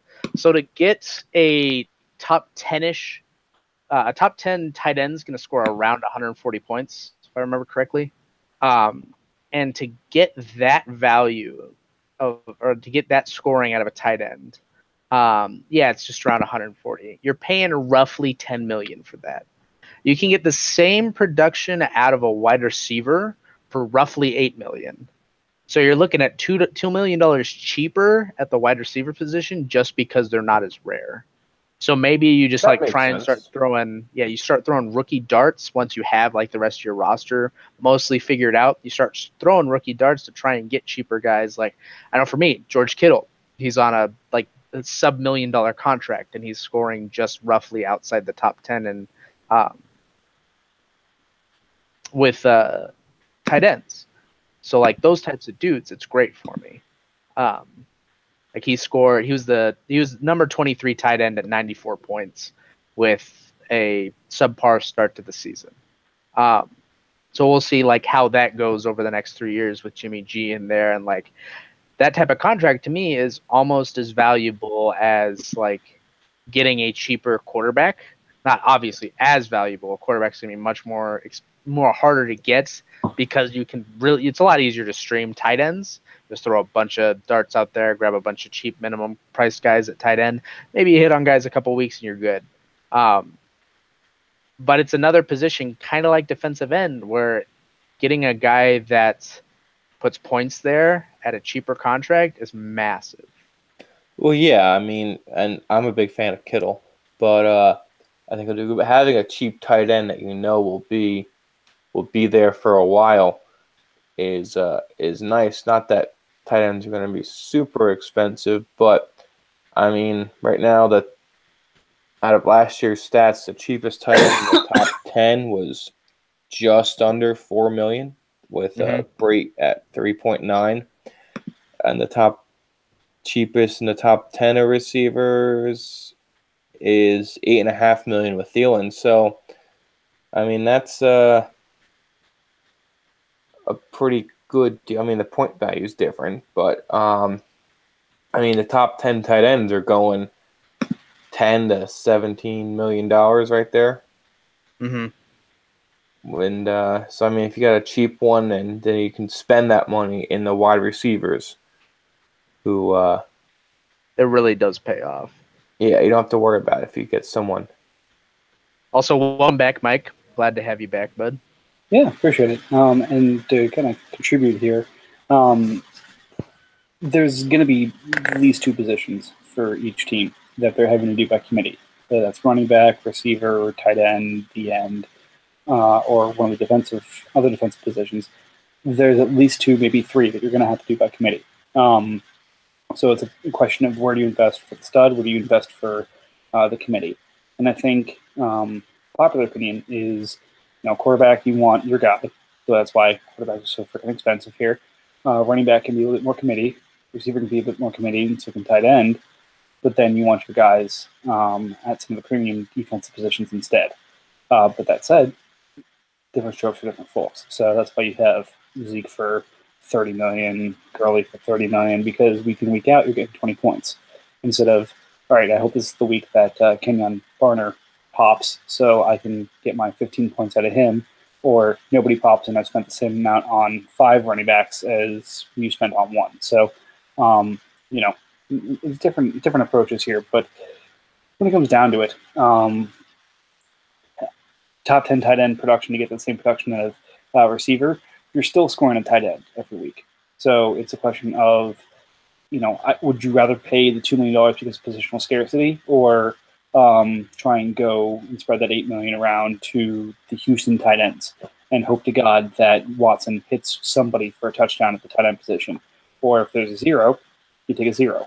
So it's all about, I think you probably have to pick 2 or 3 positions to really grab your stud in, and then a couple to, go by committee, and then maybe 1 or 2 to even, not even necessarily punt, but deprioritize. And I think, those are pretty well called out on each roster. What people counted as priorities, what people counted as secondary, and what people counted as, I'll come back and get this as an afterthought. for sure. And I definitely think like each position's going to be handled differently by each team. Like I know I got very lucky with having Kittle to where I don't have to worry about tight ends. And now that's put me in a position where I'm kind of doing defensive end by committee. I don't really have a stud guy there. I've got my 2 stud linebackers. I'm solid there. One of them's a little bit overpaid in Wagner. But hey, I had the money to spend because I am saving so much money at tight end.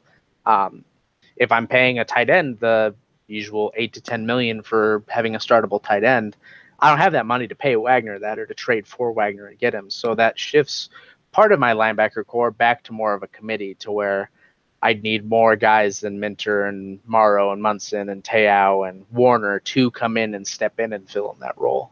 I think like positions like cornerback, you're definitely going more of a committee approach there just because like I've got Kareem Jackson on an $840,000 contract, and he scored a little under a quarter of a point, or a little over a quarter of a point less than Trey Waynes at $2.3 million. So I definitely think trying to do those positions by committee, where it's like in the NFL, you've got cornerbacks returning punts, you've got cornerbacks swapping in and out for packages, the special teams. Like those positions are a lot easier to get points out of than a position where you've got the scarcity of like a tight end. Wide receiver is similar to cornerback, not quite the same, just because you do have star guys that are scoring 250, 260 points, where you don't have that really at cornerback per se.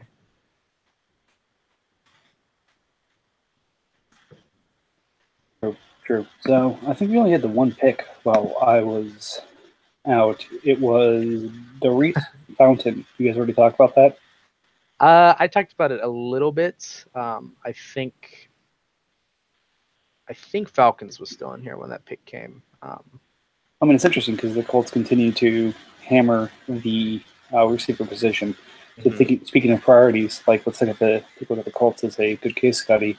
$20 million on Stafford, which is a hell of a price. $30 million on DJ, and then really approaching it with how many darts can I throw at the position at receiver. If Vanette gets the volume, he's in business in Seattle. Otherwise, he's kind of hosed there. And then paid up for the DN position. So, again, if we look at what's the priorities for the Colts, QB, running back, DN. If you look at the things he's trying to go by committee, you've got receiver, you've got linebacker, and then the $7 million on Dory Jackson. Like you guys said, he's great because he's returning kicks, but at the same time, how long's that value stay? Yeah, which I think he got really lucky, I think, at cornerback with the Dory being on that contract, but then also having Kyle Fuller at such a low contract. Given those guys, I think, are 1 and 4 at the position for scoring. So he got exceptionally lucky for basically he's reasonably overpaying for a cornerback, but if you think about it in a way, you can spread a Dory's cap hit out to Fuller. So it's more like $3.5 million or $4 million per cornerback, which I think would still be in the top 10. Let me double check. Salary wise, yeah, that would still put him at having the 7th and 8th highest paid cornerbacks, but he also has the number 1 and number 4 cornerbacks in scoring, and by a pretty large margin. Like if he was paying the 8 and 9 for those positions, he'd have Marshawn Lattimore at 180 and James Bradbury at 178, which he's getting 201 from Fuller and 240 from Adoree. So that's what, 20, 40, that's 60 points ish ahead of those guys that he's getting, at least. I guess closer to 80. Yeah, closer to 80 points he's getting ahead. So he's making out money there, but that's a position where if he missed on one of those guys, then he's paying $80 million to a single cornerback, and that's, or not 80, sorry, $8 million to a single quarterback, and that's going to be a solid chunk of change for you.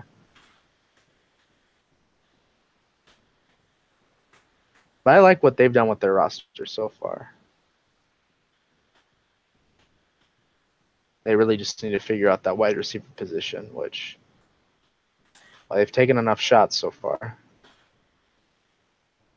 Yeah, definitely. And again, it's been a position he came into this draft wanting to address. And if he comes out of here with, three or four picks and 2 to 3 that hit, then it's a draft well spent for him, especially considering he gets those on the cheap now, because in a couple of years he's going to have to pay.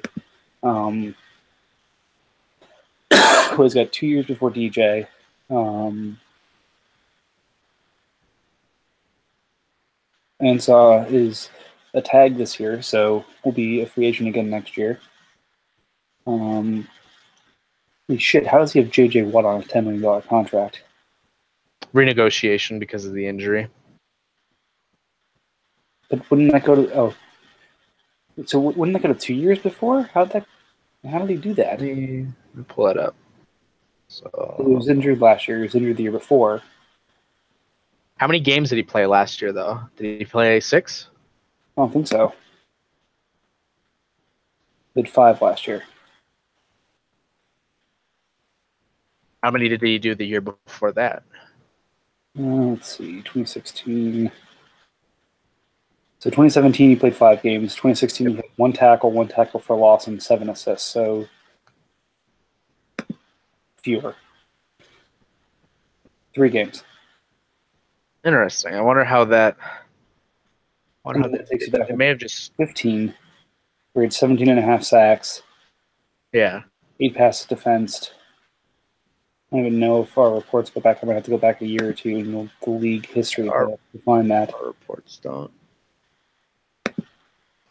Interesting how I assume it's some form of they took his last X amount of games and added them together and then take an average of it and spread that out to 16 games and because that's the thing that half the contract. He's the DN1 for and if you take the last 8 games, that includes his week 17 in 2015 of 44 points. Yeah.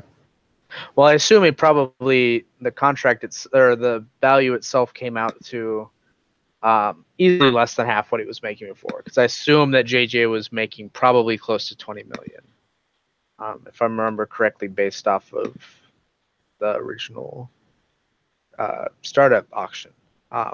So that's the max renegotiation price he could have gotten. So that's a really good use by him to get J.J. Watt down to $10 million, which maybe that backfires on him a little bit in a couple years if J.J. can't play out the full length of his contract, or doesn't play to that same level through the full length of his contract, but stays in the league. So we'll have to see. But if he retires, he comes right off the books. So he is a little bit weak at linebacker, though. But maybe he tries to shore that up with a trade or something like that.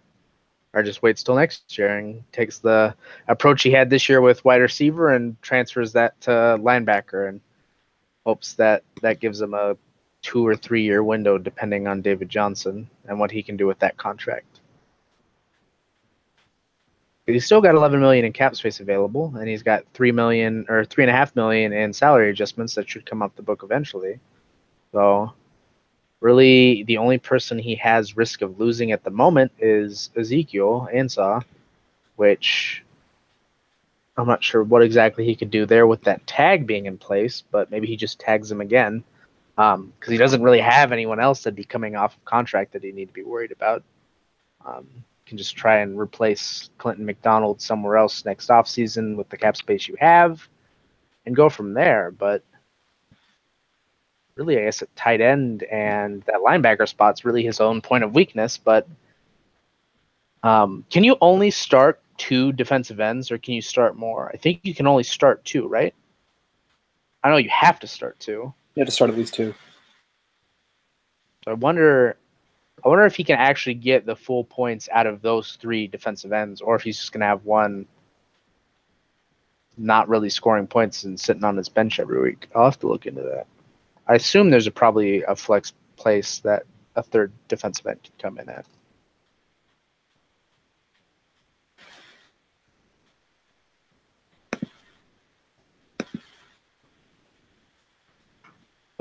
we sit on the clock now for Broncos, and I'm sure we'll be sitting here quite a while. Let's see who's in. There's myself and the Redskins on league chat, and Hannah's on the clock.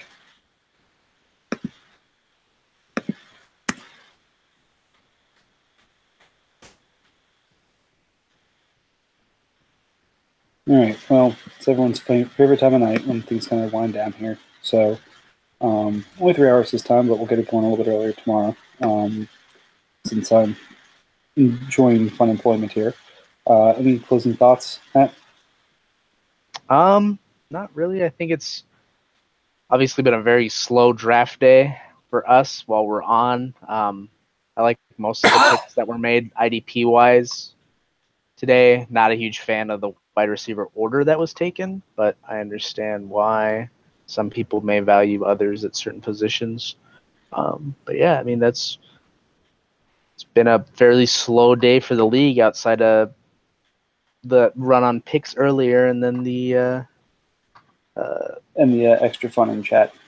Anyways, the extra fun in chat with Eagles Man, which you may want to read back on that. We got some info on who is Eagle Man. So we'll cover that in depth. All right. Well, gentlemen, have a great night, and for those who watched, appreciate it, and catch up tomorrow. Take it easy.